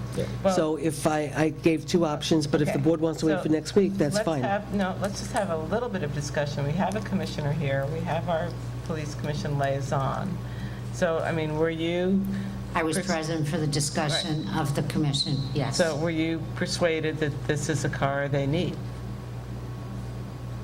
Well, it was a brief discussion. However, I can tell you factually that the intent of the car is for the detective sergeant or proposed lieutenant or whatever. It is going to be an administrative vehicle. I myself had concerns. I know how you feel about hybrids. And I'm not putting down the hybrid, except that it's police, and I wanted to make sure that they had the kick to pick up and go, to pursue someone if they were forced to. It doesn't matter if you're in an administrative position. If you've got to go, you've got to go. And I don't know how they work, but you drive one, don't you? I do. Okay, I like a V8. Does it have that kick? Can I just say that we have had some pursuit accidents. A lot. So No, they it's not have fair. these things called telephones, and you can actually call somebody at the other end of town and say, just put your car across the street so you don't have to be, in that kind of hot pursuit. And I think, maybe the car they're talking about can't get to 0 to 80 in 6 seconds, but you can make a phone call and say, this person is headed this way, and then you can catch up. So they use Priuses in Sweden, I think, somewhere. The commission, police. as a body, Yes. the majority of the commission was convinced that this was an appropriate use of the seized asset money, Okay, and and that it was timely, yeah. and do you have an opinion? I mean, having said, I would agree. okay. Ira, do you have something to add from the discussion? Please, Bill, I just need you to get the microphone.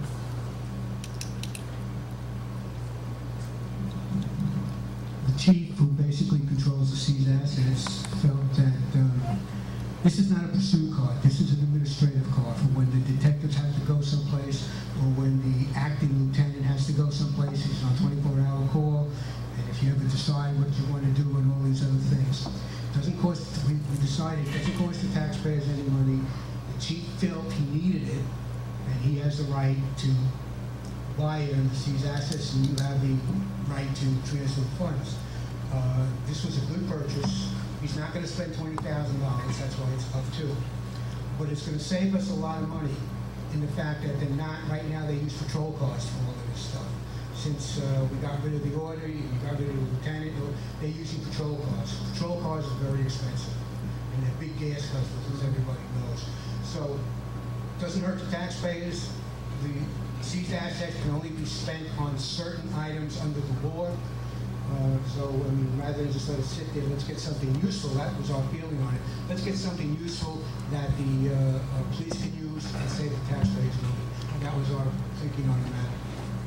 So we have Susan's motion, to which I would add that I would like to get a furnished list of all of the vehicles that are currently in the police inventory, and that we authorize up to $20,000 for the purchase of a hybrid administrative vehicle. This may be the one and only thing I have accomplished in 12 years. Well, okay. I mean, I just wanted to say, Ira, from the perspective of, yes, it's seized asset and it saves taxpayers money, but if it, and I'm not saying we don't need it, but if it was something that was perceived not to be needed, the money's there for something else. So it's not like, if we don't spend it, we don't have it for something else. But so I do understand, I just want to make that clarifying. And with you back, is there anything coming up that we may need? Because that was part of our discussion. Do we see anything in the future, other than letting that money sit there and not doing anything? There was nothing coming up that we thought that we could use these assets. We just check the seized assets account, and once you authorize this purchase, it will just leave a small amount, and we're looking to get some more money. How many administrative cars do we have? Right now, none. And the other issue is it does end up costing us money because by the time you put in a computer, there were some lights in the last, I believe, the Audi did or did not have any lights in it? I don't remember. I think we did, To be honest with I you, think we stripped it. Right, before. so it think- does have, I think by the he's right. time you put in some type of lights, whether they be concealed lights or some type of lights, you put in a computer, you put in a radio, you're at probably about $5,000, and we're running almost $1,600 a month alone on computer fees, so, in the vehicles, because they're touchy things, they're getting bounced around, they're being used a lot, so it does have a cost. I'm sorry, Ira, to disagree with you on this. There's absolutely nothing that this community owns that has no cost to the taxpayers, and that includes the light switch on the wall up here, and that includes the sidewalk that we all walk on that the taxpayers had to pay for to repair, so there's... I disagree with you. Can you just use the microphone, please? If the chief manages to purchase this car, or he thinks he can purchase it at, any additional costs such as lights or, computer or whatever they may or may not have to put in it, because I don't think there was that in the Audi, will come out of the city's asset account too. So he's asking for up to $20,000 to purchase this car. He feels that he can get it for less. So if he gets it for less, that money comes out of the same city's asset account and won't cost the tax. But I'm not saying, Right. but that's what he said to us, is that he believes, if you use it, he believes he can get that car for a lot less. Well, we need your approval. The cost of the car isn't the issue. The issue is that we're sitting here as a board being asked to make a decision when we don't even know what we have. I don't know what we have. Do we have a new motorcycle? Okay. Did the other lease get turned in? I just saw expenses for that. Legitimate question. And how many ATVs do we have? How many cars do we have? You can't answer it, I can't answer it, and that's what I asked Joe that last week, to please let me know what we now have in inventory, and I got no response. So I'm not debating whether this is a good purchase or a bad purchase. It could be an excellent purchase. I just don't know what we have right now. And you don't have an inventory list, you have nothing in your hand to tell me that you're confident. Right, I'm guessing I've that got we should probably wait till next week. That's I'm guessing we should wait until next week because, Yeah. yes, there should be a town inventory list that would include the police department. Yes, all of our assets, including our leased How much vehicles, mileage yeah. they put on, and how much gasoline they use, that's in our report. Okay, you want to move on to the computer? Okay, well, first we have to take, Want to table that? So let's table that till No, our we're next Well, wait a tabling, second. we're tabling the car, but that doesn't He's mean saying that it's they in the- don't need the computers for the existing vehicles. Right, that's a different. well, Yeah, Right. Yes, absolutely. okay, well, for the motion, and next week if Let's we just do... table it, yeah. We can do that, but I was also going to say, you can also make the motion next week that they can spend up to $20,000, which includes the total package to get the car.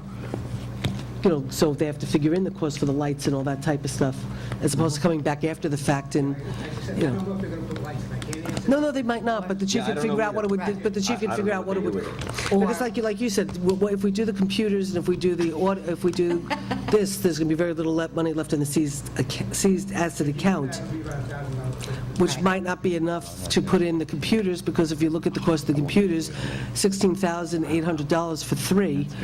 Do the math, each computer is more than $1,000 Right, bucks. but the So that- computers are a replacement item. No, I understand that. I'm just saying that, in other words, if we authorize up to 20,000, then there is no money left in the seized asset account to get the lights, to get the computers, and to get everything that they're going to want into the car. So if we're going to approve this, we would need to approve it with up to $20,000 for the total cost to make that car complete, to be put on the road, because there isn't going to be money to do the other stuff. So that's Okay. not quite responsible, right? Well, I don't, Again, that's for the board. No, but I'm just saying that you're going to have to put the lights in the Okay, computers, I and was if there's no going to- money to do it, you can't take it out of seized assets. Yeah, I don't know. Can you? When you're dealing with administrative costs, you're not talking Right. about the same things. So you're not talking about the same kind of lights, Right. sirens and bells and whistles. Well, yeah. I don't even know if the administrative car ever had a computer because they don't need it. in my mind. I mean, what is an administrative clerk? He's not running up and down the road checking license plates and pulling people over for tickets. I don't know, that's cheap. I was going to make a suggestion that well, first of all, because it would be a transfer, and because it would affect other areas of the budget, because we have to say where we're going to make that transfer, okay? Is that maybe one of the things we want to do is wait until the chief has an actual dollar amount on the cost of the car, and then he can add in, if he has lights, sirens, whatever. Well, that might be a little hard because he's doing it by auction, and I think when you do, yeah, he said he was, didn't he say it says on here? He's going down to the same auction that handled the... Right. Okay. So, but what I'm just saying is that when you do something by auction, usually isn't it, it's on auction that day and you have to buy it and you go down with a check in your hand? Or not? Isn't that how auctions work? Okay, but wouldn't he have the money in his account? Yeah, but what I'm saying though is we would authorize it so he has the money, so when he goes down and he's at the auction and he sees a car that he thinks is appropriate at the mileage that he believes that meets all the criteria, then he buys it right there on the spot, or somebody else does. Susan, all I can tell you is my experience when I was dealing in cars. Right. You can get a credit account at the auction, depending upon who you are. Because I had to. So we used to buy and sell cars, and I didn't have to pay it right then. Uh-huh. So, Okay. I didn't have to pay for it right then. Because you can, and I'm pretty sure that... Well, using a microphone and not putting it up to your mouth and turning it on doesn't help.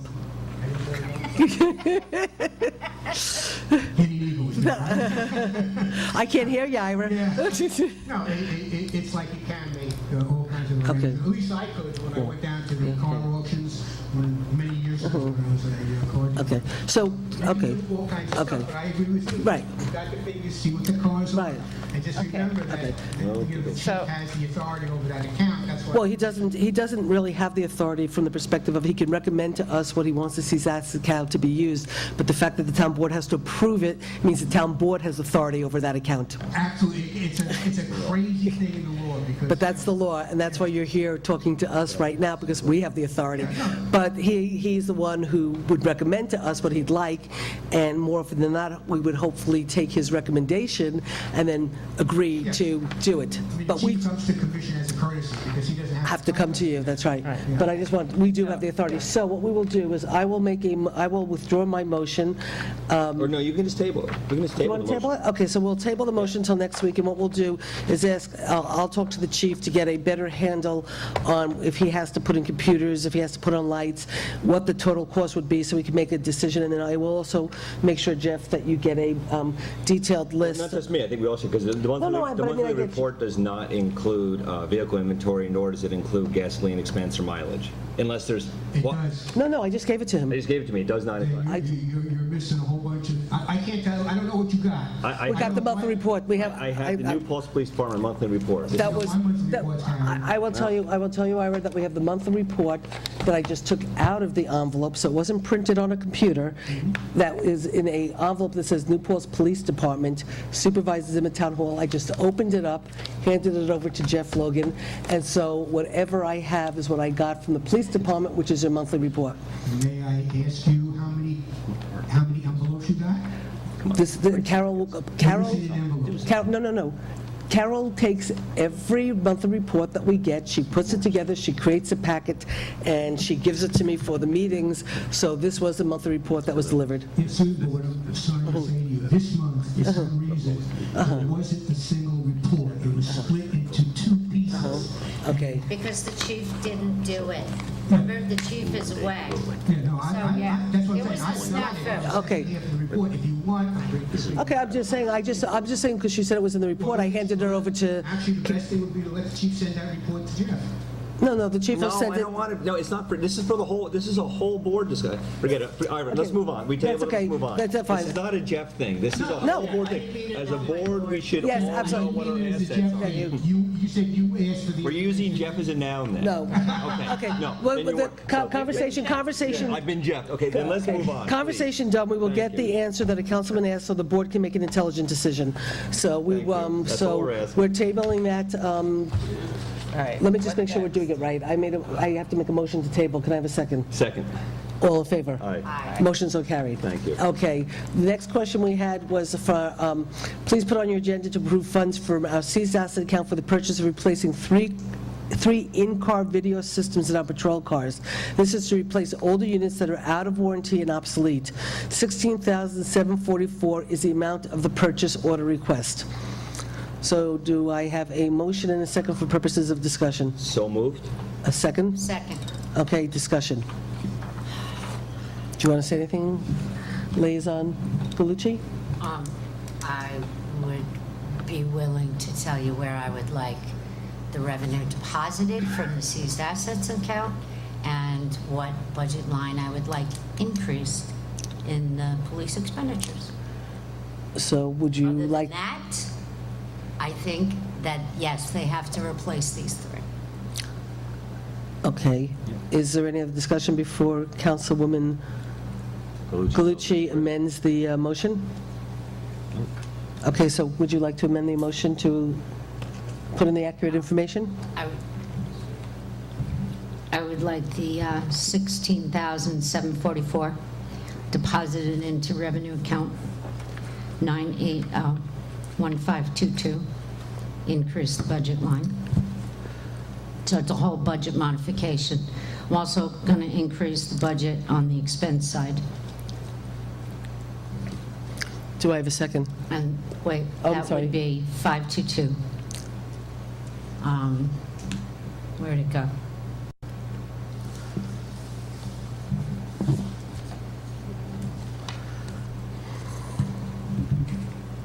$3122. 270. Car video equipment? It's car video equipment? Yeah. Okay. Okay, do I have a second to Jean's amended? I agree to the amendments to the motion. Okay, all in favor? Aye. Aye. Aye, okay, motion so carried. Okay, so next we have the bookkeeper. So let me, oh, I'm sorry, hold on, Chris Marks. Court signs? Yes, I thought about that we didn't put that on the agenda. We need to talk about the court signs. So can I have a motion to add court signs to the agenda? Only if we promise to discuss them right now, and it will not take more than 5 minutes. Yes, it will. I'll second that. Okay, all in Kevin Berry favor?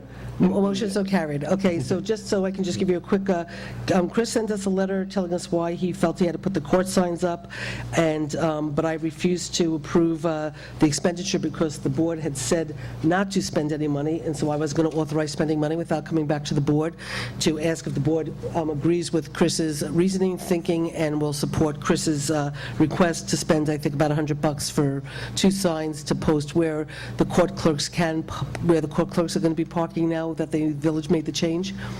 So that's why it's coming back up to you, because I refuse to approve it. And the judges. And the judges. And I think, Chris, you saw my only comment was enforcement, but I will assume there will always be enough uniformed officers about that should an enforcement issue come up. It's the best we could do, what we have. Yeah. But putting those signs up, does that make them, and maybe Kevin needs to answer it, but are those enforceable signs? In other words, like if you're putting those signs up, does that make them enforceable? If someone parks there, that car can then be moved with or without the owner's consent? It can be ticketed. Can it be ticketed? Yes. You should be asking Okay, Gene Galucci this question.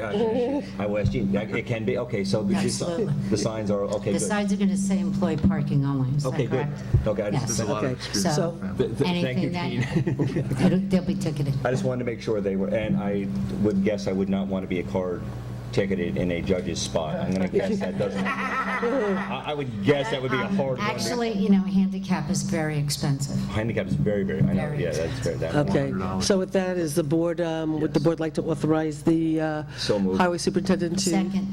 All in favor? Aye. Okay, motion so Thank you, carried. Chris. Now I can approve the voucher. You have But see, 3.5 I minutes, follow- you have 3.5 minutes on your next time meeting, so. Just notice how if the board says we can't spend money, I will not spend the money. So anyway, okay, next, Kitty, you want to just real quickly talk about the NYSERDA grant? One, I think, is for electric cars, right, which I think, okay, why don't we go, Susan, that was me. Go to bookkeeper. what? Did Did you, We can go to book. did you say her NYSERDA grant was about electric cars? No, there's one NYSERDA grant that has to do with, I think, plug-ins for electric cars, and then one NYSERDA grant is a bigger grant. Tesla, absolutely. I want to bring them to, I want to have them come, I want them to come do a factory here in, Okay, so you guys are NYSERDA. supportive of doing a factory for Tesla here? Yeah, and Laura and I are going to put in a tire recycling factory up at the recycling center. And Chris is going to use the recycled tire shreds for new road beds. We got it all figured out. Okay, great. For next year, like reusing shingles. All right. We'll take the nails out first. Right, okay. Okay. So NYSERDA has 2 grant opportunities. The larger one will fund comprehensive plan revisions for sustainability and maybe something to discuss with the town's grant writer. The smaller is the simpler grant for updating codes for electric vehicle recharging stations and efficient solar system permitting. The deadline is August 12th. And he sent links for the 2 grant sites. So, I mean, both of them seem right up our alley. Yeah, I think the one about the, is it an upgrade to the electric cars, or is it to actually get the? It's to charge them. It's charging stations. No, it's a charging station, but I didn't know if it was an upgrade or to actually get the charging stations. I don't know. Is this something that we can ask Carol to just research? Yeah, well, I mean, for I do next know, week, I do just- know that Jim Littlefoot did a lot of work on charging stations for us, so we have a lot of that work and stuff. Okay. So let us do some more research and work. I saw the grants. I wanted to look into them. I just, again, these past 2 days, I've been, Right, okay, but we have a little under a month. yeah. Okay, so let's discuss that next week, and we'll try to do some research on that. Great. Okay? And then you gave us a letter. Did everybody read Councilwoman Brown's letter that she wanted to send to the? I mean, this is just the jumping off point, but, you know, we've all heard about the nuclear option and the 800-pound gorilla, which is that if Park Point is denied a pilot, the threat is possible that the project will just become under the auspices of the SUNY New Paltz Foundation and be taken completely off the tax rolls. And so I would just like to write a letter to the SUNY Foundation and ask them if this is something they would really contemplate. I mean, I just feel that we're all sort of operating in this atmosphere of doubt and fear. I mean, if you go to the SUNY New Paltz Foundation website, they do not mention operating dormitories as part of their mission. But, you know, if it is something that they are seriously going to contemplate, I would like to know that sooner. And I'd like to write them a letter and ask to meet with them, or just get a clear sense of if that is an option, if that's the path they would go down. So I'll just do a very quick update, just in terms of, you know, the pilot and thinking about it, and, you know, the fact that we know that if they were to be granted a pilot, let's just assume for the moment that there's a certain amount of money that they would have to pay regardless because of the room, and we know that we could get more room. There's, you know, there's a possibility we could get money. There's a possibility that we could still try to get something out of them. I did, yesterday, the governor has a tax commission, and it's only by invitation only that you could go down and testify in front of them. So the property tax people that I've been working with for over a number of years, we were invited to go speak to the tax commission down in the city and testify why property tax is so important to be included in their revamping of the tax structure in New York State, because right now they're really looking at income tax and everything else, and they're leaving out property tax. And we needed for them to understand how devastating property tax is to our people and stuff. So we had the honor of being able to testify. And Cole McCall, who's the head of the SUNY Foundation, for the state, I had the opportunity to talk to him afterwards about the pilot program in New Paltz and about the pressure of the college on the community in terms of fire rescue and emergency, and about the possibility of how we could sort of work to really maximize this pilot. So he had asked me to set up a meeting with myself, him, and Don Christian to have a bigger conversation. So I do have to do that to follow up. Also, simultaneously, we have a new regional rep for the governor's office who I've been talking to extensively and spent a lot of time with today up in Albany at this event. He's going to be coming down next Thursday at 1 o'clock to meet with me on a number of different, whether it's, I've been talking to him a lot about Sam Plesser's property and about the fact that here's this really important piece of property and we can't keep having retail projects coming, and that there's an opportunity to do something great. And so I want him to see that property and say, can the governor work with us to do something great? And we said I want to talk about the pilot and that project and a couple of other things. So hopefully we'll have more conversations between now and next week and see where we go. But regardless, I don't have a problem sending a letter asking the SUNY Foundation straight on, is this an option? Yes or no? I just might want to change your letter a little bit in terms of how we... That's why I want to, but we need to do Right. that. So I have no problem. Sometimes I get a little indignant. Yeah. I've been called indignant. But so are you saying that Carl McCall is, that there's like a statewide SUNY Foundation? Yeah.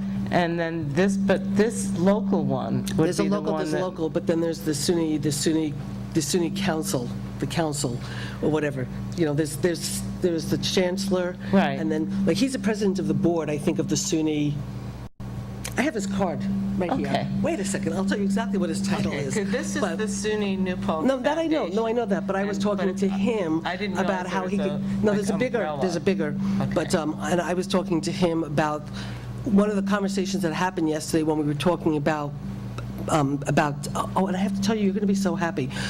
We were talking about taxes, and I was talking about the pressure of, that we all live in the community, we all love the college, but the pressure of the college on the downtown, on our emergency services, the pressure of the property off the tax rolls, the pressure of IDAs, the pressure of exemptions, the pressure of every time that something's taken off the tax rolls or there's an exemption given, the few people who pay all the taxes are the ones left with the burden of paying, and there's few and few people who can pay the burden of the taxes, and something's going to break. I also brought them an analysis of, which was really funny because I forgot Carl McCall was the head of the state retirement system, so I brought a document that showed from 1998 to 2013 the increase in police retirement, state retirement, and medical benefits, which was in 1998 $25,000, and in 2012 it's like $2.5 million. So Carl McCall said, and who's in control of that? And I said, well, the state. And he goes, yes, and who was in control of it? And I said, the state. And somebody was, Joya Shebar, who was there, was knocking me. It was Carl McCall. She was hitting me. And I said, oh, and he goes, and who was the controller at the time when your state retirement was only $25,000? I said, oh, that's right, I forgot it was you. And he sat there with this big, but the truth is I gave a chart, and their eyes all popped out, because it was like $25,000 state retirement, medical, and whatever in 1998, and over $2 million in 20, whatever, and it's an increase of over 500%, 495%. And I said, how does the local community sustain this? And then I also talked about the fact that, the town board in good conscience 2 years ago into the 2012 budget put in a retirement amount of money, and then we ended up getting a letter from the state retirement at the end of the year where we had to come up with another $350,000 that wasn't in the budget. And I said, where do you expect us to get that kind of money? So we were talking about that. Was this your public testimony? Yes. Oh, yes, it was, and I actually can bring, okay, this is my testimony, but Kitty, what you will love to know is Peter Solomon, who is the chair of the committee, and he absolutely hates pilots. He's totally against them. He doesn't believe that people get their money's worth, and he's totally against incentives and has been trying to get rid of them for a long time. So I said, you should come to a town board meeting. We'd welcome you with open arms. And I said, you have to. So anyway, I'll get the card out in a second. I'm working on trying to see how we can, if we're forced to do a pilot, that, to make sure that the town gets every single penny worth of what we can get. But simultaneously, I have no problem doing the letter. I just would like to rephrase some of your... It's really an invitation to, I just think we have to ask the question. I think in fairness, we're all dancing around the fact of, Why- do we have to like figure out and come up Why with a don't you pilot? just or- have a conversation with the president of the college, Oh, I'm sorry, he's But he's a member of representative from the SUNY. foundation, and just have a I know, conversation. you know what, I actually been a like, conversation I like with Kitty's idea in the sense of, if we want to ask them directly, that there is consideration to basically take it completely off the tax rolls, where the town will have no say on a pilot whatsoever, let's ask them the question, yes or no, is that an option? And I'd rather have it in writing than have somebody, Or find out when they have their meetings and go to a meeting. I don't know if they're open to the public or what, but, you know, we all live in this community together. And if that is something that is in their to-do list, if Wilmerite doesn't get the pilot granted, if the only other way to build this project is for the SUNY New Paltz Foundation to become the developer, we need to know that soon.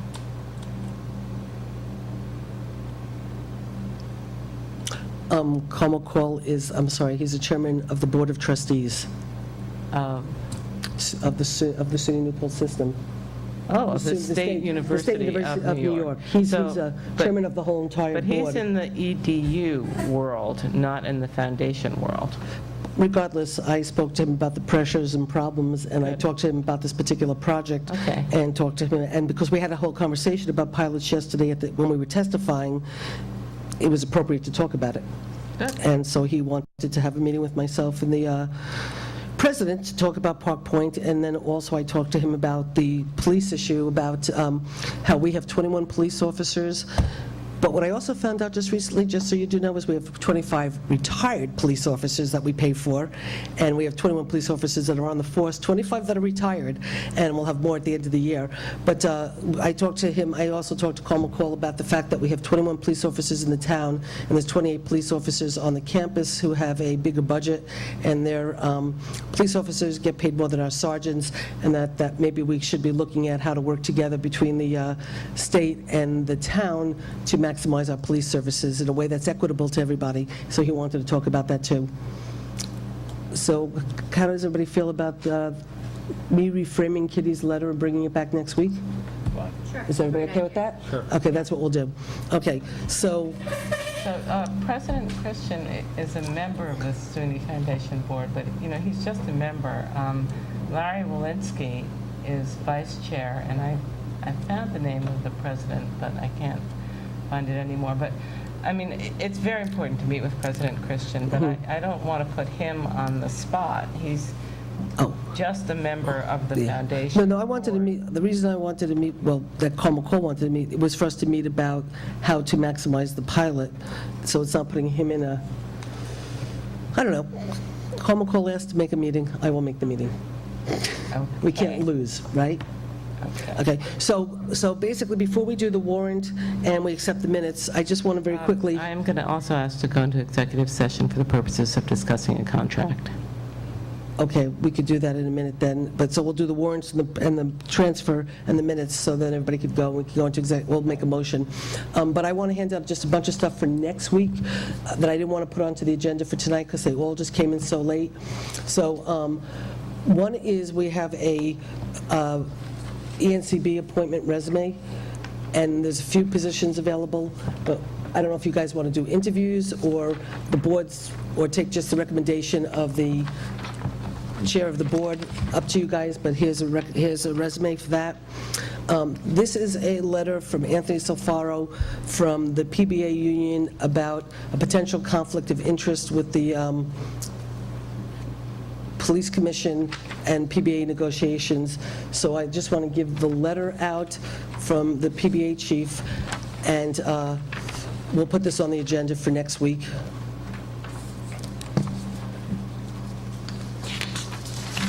Okay, then what I would like to do is hand out, we were asked to put this on for the agenda for tonight, but I just felt like we just got it, and this is the local law.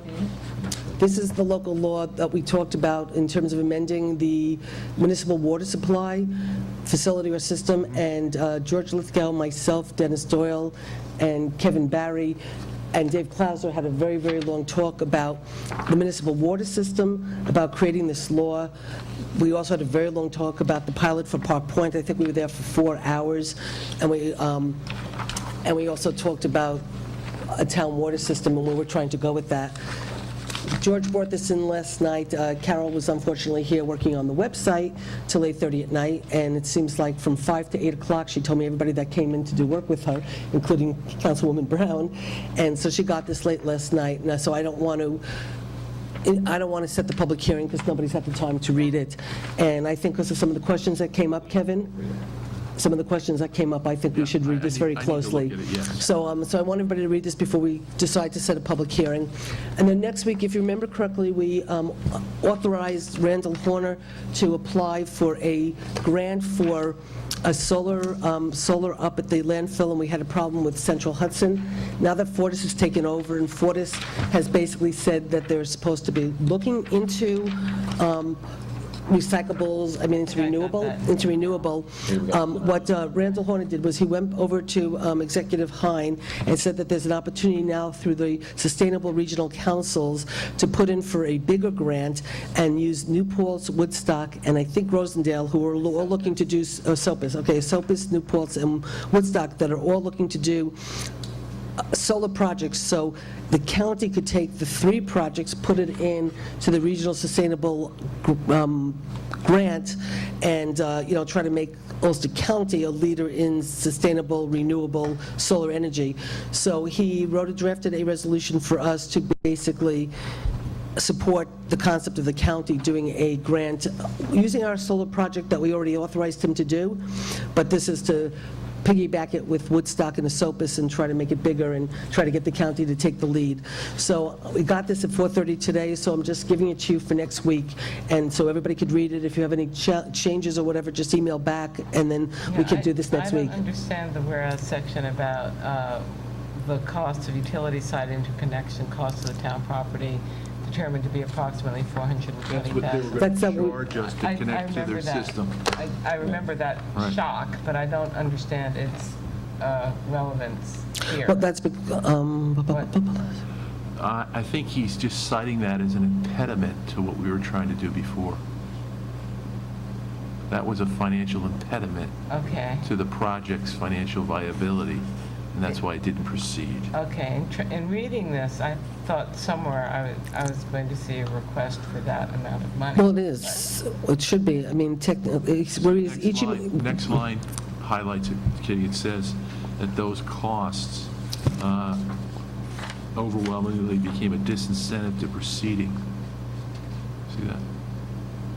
It says here, whereas each municipality's consolidated funding application will be for the very high leverage of private investment and economic impact created by each potential grant, but considering them together as a group will make it possible for the Mid-Hudson Region Economic Development Council to demonstrate to the other 9 regional economic development councils a replica example of the regional multiple municipality collaboration. And so in the grant that the county would be doing would be our $400,000. Esopus, I think, has about $100,000, and I think Woodstock has about $200,000. So it would be a grant for $700,000, of which we would get $400,000 to. So that's what the purpose is. Okay. Okay? But if you want more clarity in the resolution, that's not a I problem. just don't get I didn't see the big number at the end of it, so I wasn't sure where that. Well, I think this is for us basically supporting that we want to be a part of this bigger grant. And then he'll put together the grant. Supervisor to sign a CFA. Right. He has to, it's basically for him to put together the bigger grant with the county. We're just authorizing him to put us in. I think the 5th paragraph up from the bottom is the one where the big number is. It's got the 400,000. Keep going up a little bit. There you go. Whereas town and village jointly authorize the solar project manager to apply for. 400. Right. We're asking for 400 out of the But pool. it says no such awards were received. Right. I just So don't this is a see new where grant. I don't Oh, I see see where what we're you're saying asking is for from money yes, in we here. Okay. Yeah. Well, I guess maybe what needs to be done, and again, it got in at 4:30 today. Carol printed it out. I said, we're not putting it on the agenda. I'll hand it out. We'll put it on next week. So I haven't read it through it yet. Right. But if it needs to be more comprehensive, that we're saying we want to be part of a bigger grant. I just need it to say, we need this much money in it somewhere. Whereas Okay. we're authorizing the supervisor to authorize the project manager to apply for $400,000. Okay. Okay. Okay, so we'll just correct it, we'll correct But it. it might be a different number. Well, let's get the number in there. I think it's really just, Then, yeah. well, no, but it's just we want to have the, no, we want to have the resolution correct But I next week, think so, I think the number has to do with a lot of factors, including what the connection fee will be. So when this goes out for a proposal, all these things are taken into consideration by the company that's going to come in and build the project and then operate it. So I don't think he can put a number in there yet. he says approximately 420,000. Well, that's the Right. connection that Central Hudson wanted. Susan, But that's what he was going for the grant for, right? No, let me no. explain it. Okay, I'm sorry. When he was going for the grant, he was assuming that the interconnection fee from Central Hudson would be something that would be palatable. And instead, they came back with a huge Right. number, 420,000. And he says in the next paragraph that that interconnection cost, along with other things, overwhelmingly became a disincentive to proceeding at that time. And now he wants to go back on a joint basis with these other municipalities and authorize you to let him submit. And that's all we want to do. Okay, so you can, do you want to, so you're okay with this? You think it's? I'm okay with it. Okay. So it's up to you guys if you want to just put it on for next week, or, I just don't understand how a consolidated funding application can be submitted without a number in it, but... Because we got this today, I already submitted, Yeah. I submitted a similar question already to Randolph. I already- I Okay, shot so, him an okay, email okay, today so when we- anyway, so everybody before the got it, meeting, so everybody got it, you'll look I at it already- next we week, got whatever, it. if there's anything has to be Let's not miss tweaked, the not a deadline. problem. Let's not miss We're the not missing the deadline, we checked with him, I had Carol call him back when she told me we finally got it in, because he called me a couple days ago to tell me he had the conversation with County Executive Hine, and I said, no problem, let's just do this. And I had Carol call him back when we got it in at 4:30, and I said, Carol, I can't add things, we can't add things on at the last minute like this. Find out from him. I thought it was okay, because I think the village board's doing it next Wednesday. I said, find out if we're okay if we do it next Thursday. He said, not a problem, and that's why I'm giving it to you now for next week. I just want to make sure that we have the right Right. document and Yes. all of our Ts crossed Okay. and Is dotted. Okay, so that's for next week, but I'm just giving it to you now. Okay, doke? So, sure you can, sweetheart. Bookkeeper? Okay, and so what we have left to do before we have a potential motion to go into executive session is acceptance of minutes and a prepay. And the bookkeeper. Oh, we didn't do the bookkeeper, I'm sorry. Okay, Scott. Okay, so let me just do a little preamble beforehand, okay? Our bookkeeper of 10 years, and it's okay, she's all right about, no, it's okay. That's what we need to do. She had to go out on disability. That's all. But No, our bookkeeper had Just to... tell us what we need to do, not what happened. No, That's that. our bookkeeper had to go out on disability. She got disability sooner than we expected. And so that we had a part-time bookkeeper that we authorized up to 29 hours at a rate of like $15 an hour. She is now 18? Okay, she's now out. We now need to authorize her to be as full-time as she can be. Up to 40 hours. It is, she wasn't planning on being full-time over the summer. We thought we had some time. She could be full-time in September. She might be able to come in on Saturdays at nights to make the 40 hours. So I want to do an authorization of extending her up to 40 hours a week at the cost of, I think it was $20 an hour, right? is this on a temporary basis? No, this is it. She's our full-time bookkeeper now.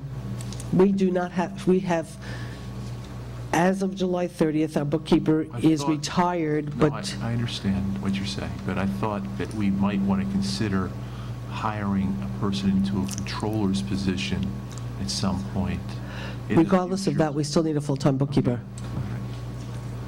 Well, I think what Kevin's saying is, we haven't had a discussion on either one of these, so there was this, we had some discussions over what would be maintained positions and what would become part-time positions. So when he says a permanent position, because now we're triggering this into a full-time position, along with triggering it to be, it's going to be benefits, retirement. Okay, but Wait, this wait, is talking about somebody's employment, so did you want to talk about it in an executive session before? Well, we're not talking about the individual, we're talking about the position. Well, no, Position? I just want to say that actually, when we hired the bookkeeper, it was always with the understanding it was full-time. The position was taken with it being understood it was full-time. We were just bringing them in on a temporary, we were bringing them in on a part-time basis. Okay, well, how about this? We leave it part-time until July 30th, when the bookkeeper is permanently retired? No, because, well, we only authorized up to 29 hours. The bookkeeper is gone. She's getting married, congratulations. She's getting married Saturday. Yesterday was her last day. She had 2 days that she was taking off to get ready for her wedding. She was going on her honeymoon. It so happens that while she's on her honeymoon and she comes back, the disability kicks in. She has to be out. She's got to be gone. She's got to be off the whatever. So we, as of now, our bookkeeper is gone. We're about to go into the budget. We've got an awful lot of work to do, and we cannot survive on a part-time bookkeeper. It's just not feasible. She can't do it.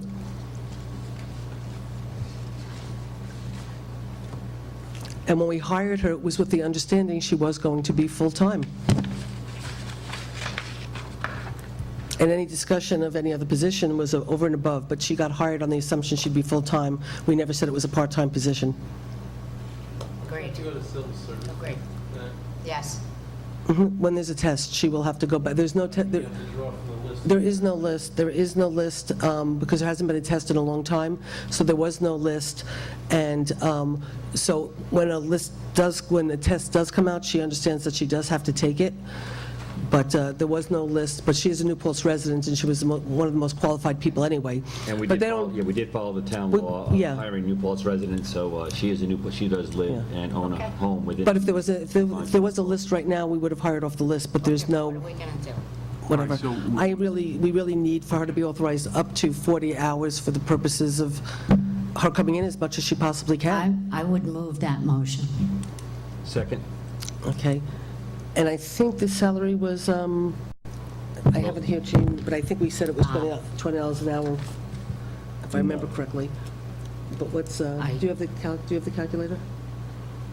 I don't, and that may be a discussion Yeah, unless you that just needs- appoint in it. executive Yeah, and that was not, we definitely didn't discuss No, that. we did, yeah. we did, but that's okay.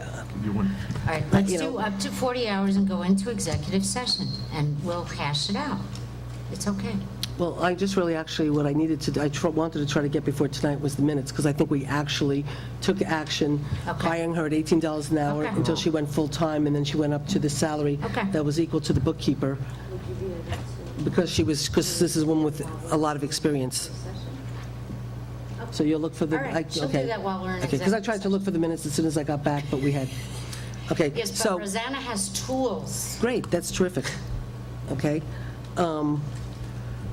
Does you guys want to do the minutes before we go into executive session, or if we should move to go into executive session?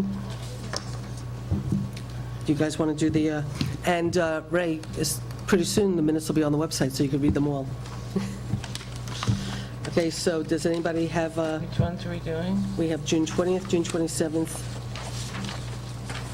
June 20th and June 27th. Oh, that was just one sheet, right? June 7th was at 8:08, a motion was made by Councilor Galucci to open the meeting for the purpose of approving an appointment of a court clerk typist off the civil service list. And a motion was made by Councilman Galucci to appoint Lynette I Benatti. move to approve the minutes of June 7th. Do you have a second? Second? All in Abstain. favor? Aye. Aye. I wasn't You there. weren't here, Kitty, either.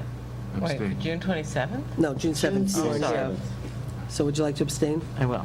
Okay, so aye, so all in favor, motion so carried. June 20th were the minutes when we did, Katie Silverberger talked to us. Did you ever get a chance to follow up on that, Kevin? Okay, so we had the Katie Silverberg, we had the announcements, we designated the court clerk, the town clerk. Address, not- We did the public hearing on the towing law. We did a letter to Assemblyman Cahill regarding the 1% sales tax, of which I probably will have to put on the agenda next week when I will call the Kevin Cahill cap override. But I do not think that there's going to be a special session. The governor announced there will be no special session. He does not want to bring them back. He doesn't want to incur the cost. So chances are we will not get the sales tax for the month of December, and who knows what's going to How happen. much money is that? The money we won't get in December is $5 million to the county. No, man, how much to the town? I don't know exactly to the town, but we will lose that money. And then we have to hope that come January, I don't know what the executive's going to do in his budget, because if they don't go back to, if they don't have the special session. I'm not sure what the executive's going to do relative to the safety net. And so if they don't take over the safety net, that's going to really create a burden for us on our budget next year, which is why we might have to do a tax cap. I'm not saying we were going to raise taxes over the cap. We just have to give ourselves, by action, the ability to do it if we have to. Right. We're not going to have a clue where things are at until we see how the next couple of months progress. But right now, the governor has said that there will not be a special session, because understand, when they go back for special session, it costs the taxpayers of New York State anywhere, I think, to $20,000 to $40,000, because they all get paid to go back per diem and everything else, and so to bring them back, I think, is about $22,000 to the taxpayers. So the governor said no. Can we write a letter to Representative Cahill and thank him for his work?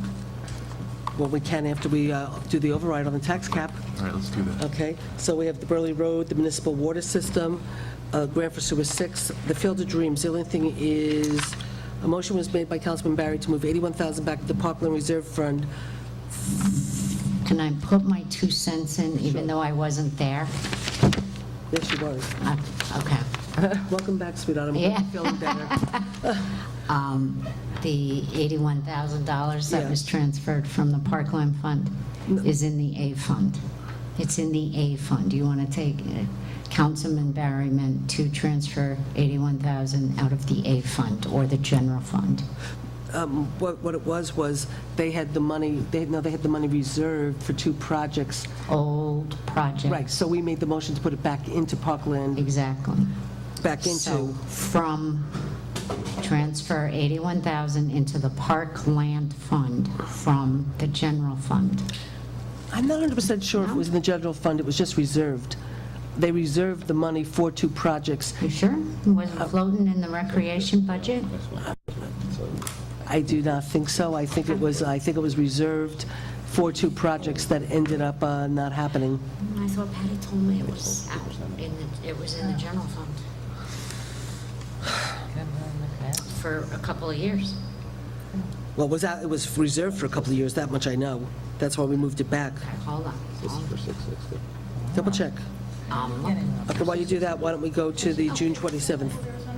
Okay.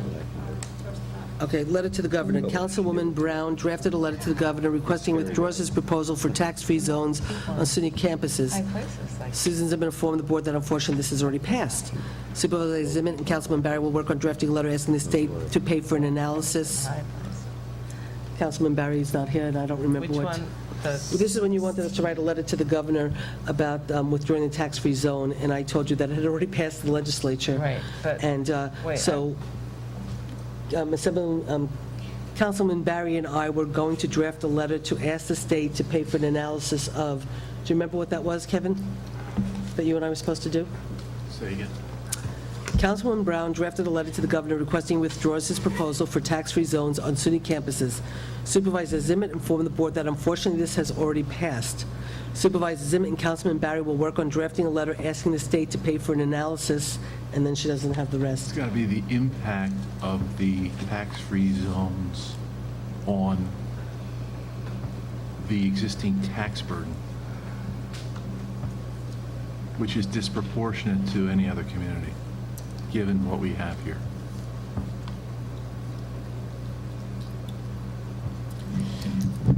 Did you want to appropriate your Parkland money? I am deferring to your good judgment. I'm just asking.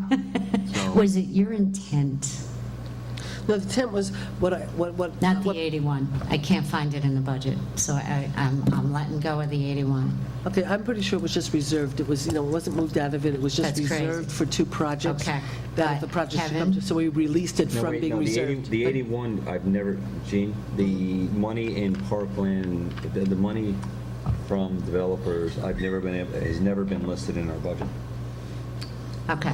I thought I remember the bookkeeper telling me that 2 or 3 years ago, there was more than 81,000, because some of it was spent at the Field of Dreams. Yes.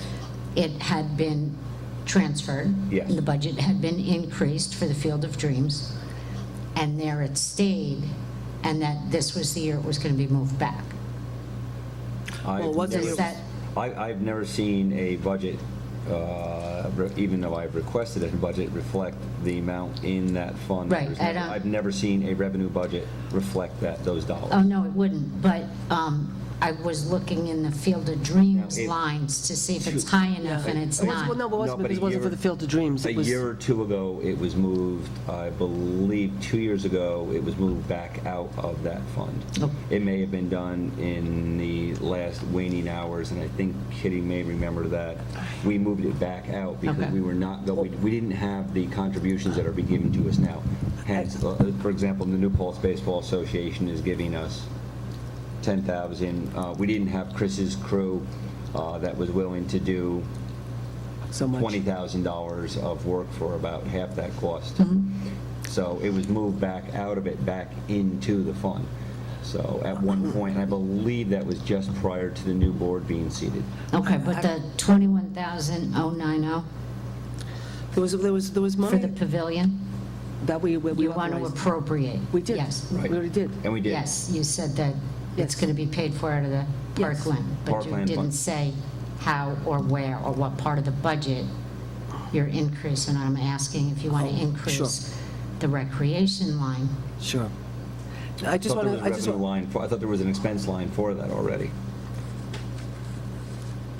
But you have to transfer it into, it's in a separate fund. That's why Right. you don't see it in your revenue. It's in a separate bank account.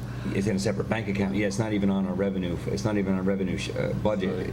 It's not even on our Right. budget. So you're absolutely right. I think the motion that was made was just simply to put it into the expense line of Field of Dreams. Field of Dreams Pavilion, which we do have one for. Oh, okay. There is a Field of Dreams Pavilion. I Right. apologize, I didn't bring my budget with me, but there is an actual line for it. Yeah, she just looked at that to see Yeah. if she could find the other one. But, and I will just say, I think, Jeff, actually, the original amount, some of the money that was reserved was actually even before your time. It was during Don Weiland's tenure, because it was reserved for Humboldt Park. And I think that was before you. Definitely before It me. was definitely, so one was for Humboldt Park and one was for Clearwater. And that was the money, those Oh, two. the Humpo. The Humboldt, Humboldt. whatever. Oh, I Right, think so that money actually was transferred out quite a while ago. the Humboldt So, money. but that's why we moved it Yeah. all back, because it was Humboldt Park and it was Clearwater, the money wasn't being used for those. So Patty had said we needed to move it back into Park Lawn Reserve, so it's all back there. We moved the 81,000 back there, then we took the 21,000 or whatever out for the pavilion. But I think, Jean, you're absolutely right that we should probably just amend, but we made the motion, we just probably didn't do it 100% correct because you weren't here. Right, I'm just asking if you want to what we- appropriate, because you can appropriate it to the right place now, or Yes. you could wait until January when you're doing the AUD, Susan. Well, I might not be here in January to do the AUD, but regardless of that, what was I going to say? Somebody will have to be doing the AUD, but, so it's up to you. We can either make the motion to correct it right now, or we could just approve the minutes. Just correct it now. Okay, go ahead, Jean, make the motion. Okay, so the 21,090, transfer it into the revenue, increase the revenue account 980.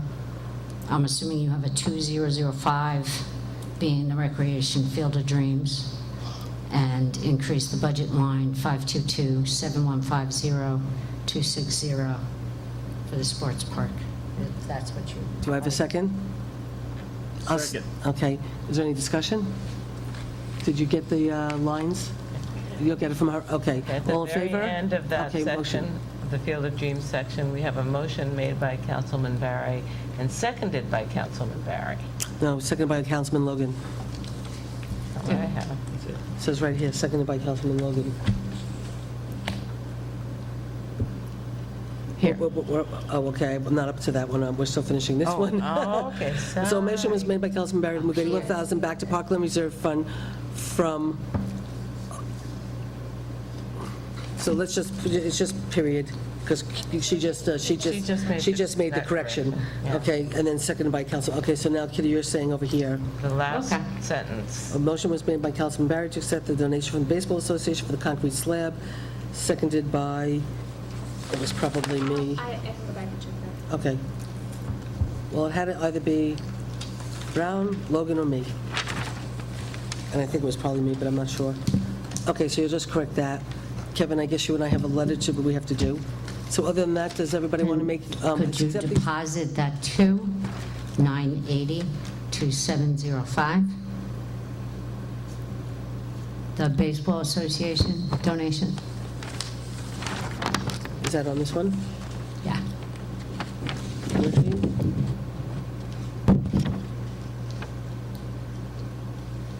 What do you see? No, I'm asking if you guys are okay with that, because it doesn't say where you're going to deposit the Baseball Association's check. I'm asking where, I don't, I'm you're just out of the blue or saying something, and I don't know. I was doing Where it do when you you were talking recommend that about we it. deposit it? Okay, the Field of Dreams perk test, so you're told, which paragraph are you talking about? Oh, okay, a motion was made by Councilman Barrett to accept the donation from the Baseball Association for the concrete slab. So, well, if you want to make a motion, it's going to go into the Field of Dreams line. So it's for the concrete slab for the pavilion. So all you want to do is you want to also make... No, I'm not making that motion. Okay. So I just need to know, the 1,600, do you want it to be for the engineer or the sewer that you're investigating? Can you not miss a meeting? Wait. All right. Okay, a Are motion... you finished with where the $10,000 is being deposited? From the baseball association? Yeah, she already, no, we haven't done that one. A motion was made by Councilman Barrett to authorize Dave Clauser to perform a perk test that will be used to determine what kind of system for the amount not to exceed. The $1,600 is for the work for David Clauser to do all the perk tests and to be out there the entire day to, to measure the perk test. So that's for him to decide if we can put a sewer system in. Septic Okay, so it's engineering. Yes. Okay. Okay, so we okay with that? And do you want me, I'll make the motion to say a motion was made by Councilman Barrett. Okay, I'm going to make a motion that the donation from the Baseball Association for the concrete slab will be deposited in the Field of Dreams expense line. Do I have a second? Second. Anybody discussion? All in favor? Aye. Motion so carried. Okay, so do I have a motion to accept the June 20 minutes as amended? So moved. Do I have a second? I'll second it. Any discussion? All in favor? Aye. Aye. Okay, and Jean, you're abstaining? Abstain. Okay, and we did the 27th, right? We did the 20th? I thought we did that while she was talking. Okay, does anybody have, the 27th was the recycling center and stuff we did for Laura, the Sewer 6 grant update, bus drivers, municipal water system, prepay, Park Point IDA process. Is everybody okay? I don't remember seeing anything. Grievance for the employees, courthouse parking. I will make a motion to accept the June 27th minutes. All in favor? Aye. Motion so carried. There's no E at the end of Laura Petite's name, even though it's pronounced Petite. Okay. Then we just have a prepay for, or budget modification for, to increase the expense and revenue lines as we have unanticipated revenue. We always like that. Youth donation for $70 to youth contractual for $70. So moved. Do I have a second? All Now, in favor? before you approve, though, it's, the check, though, is for 50 and one for 20. It's a total of 70. So it's just, we're not doing 140, it's just for 70, correct? Yes. Okay. That's it. Okay. Aye. All in favor? Aye. Motion so carried. Okay, well, I guess we have the warrant, right? The warrant, yeah. We'll do that, and then we'll go. Not home? Are we Okay. going to do We're just committee gonna do reports? We can if you want.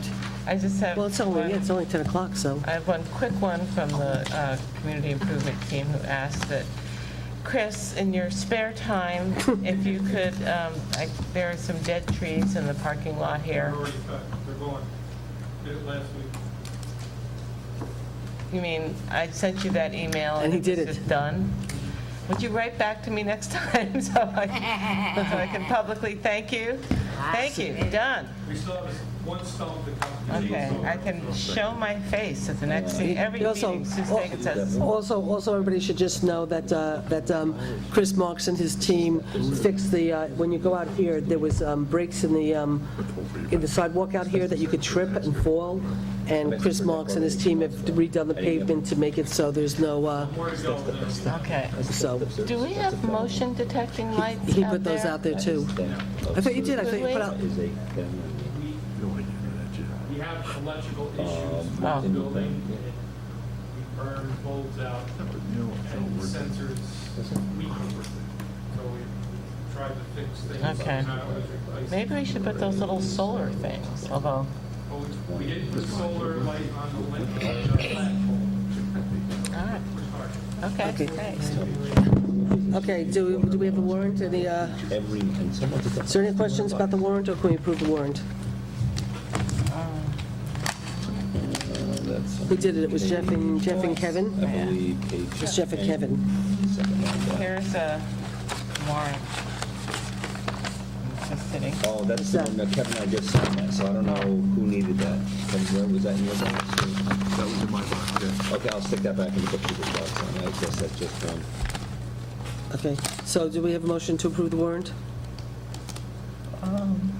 You guys did it? Any? The one question I do, and I guess I will like it, but Susan, I asked you to provide with us a Yeah. mileage deck, and I see Yeah. you used the gas card again, and there was no mileage deck approved, so I can't I've been keeping approve track, it. but I haven't, Okay, I haven't had the time to write I can't them. approve the warrant, then. I won't. Can we Well, then why don't you approve it minus that one, because you can't hold off all the Well, other I bills. asked for it 2 months ago, and we I didn't get it. understand that, Jeff, but I'm saying that I will Well, it's a put... mileage deck, it's theft of services, because you're using a credit, I mean, you need to understand- account I for said- 400 miles. I understand that, and I've been putting it together, I've been marking it down and marking it down, so I'm just Are you recommending saying... we approve the warrant without that one, and you'll Yes. supply it? Yes, so this way Okay, everybody so can get moved. paid. I'll move the warrant. Second. All in favor? Aye. Okay. Okay, No. motion so carried. Okay, wait, Okay. so whatever that line is. It was made without that, without approving that line. But we don't know what that line is. Is that the line for $57? This month, it's 57 something. $57.80. 5780. Yeah. So, Okay, And the so, warrant is right, $655,000. so absent that entry, That's Yes. fine. Okay. that'll so- be in for the next month Sure. with the appropriate detail. Okay. I'm just asking that the supervisor provide us what That's every okay. other department provides us, Gene, Jeff, which is a and it's- mileage deck. Jeff, and it's fine, and I've been That's okay, keeping Jeff. track, I just I haven't had agree. time to type it up. So and agrees. That's okay. But I mean, I've asked you for 3 months now. No, 2 months ago you asked, it's okay. okay, so we're Please. going to approve $655,994.43 minus Roseanne, page 10, second line down. 57. Minus $57.80. We had a second, I had a second from Gina. All in favor? We're done. Okay, motion so carried. Aye. Kitty, you said you would like to go in to discuss a contract, Yes, so would you like to make a motion for the purposes of, I would like to move that we go into executive session for purposes of discussing a contract. Okay. okay, do I have a second? Okay. Do I have a second? I'm sorry. All in favor? Okay, motion carried. I'm sorry. I wasn't Okay, paying attention. thank you, Kevin said everybody. aye. I Thank you, admit it. everybody. We almost made it up by 10.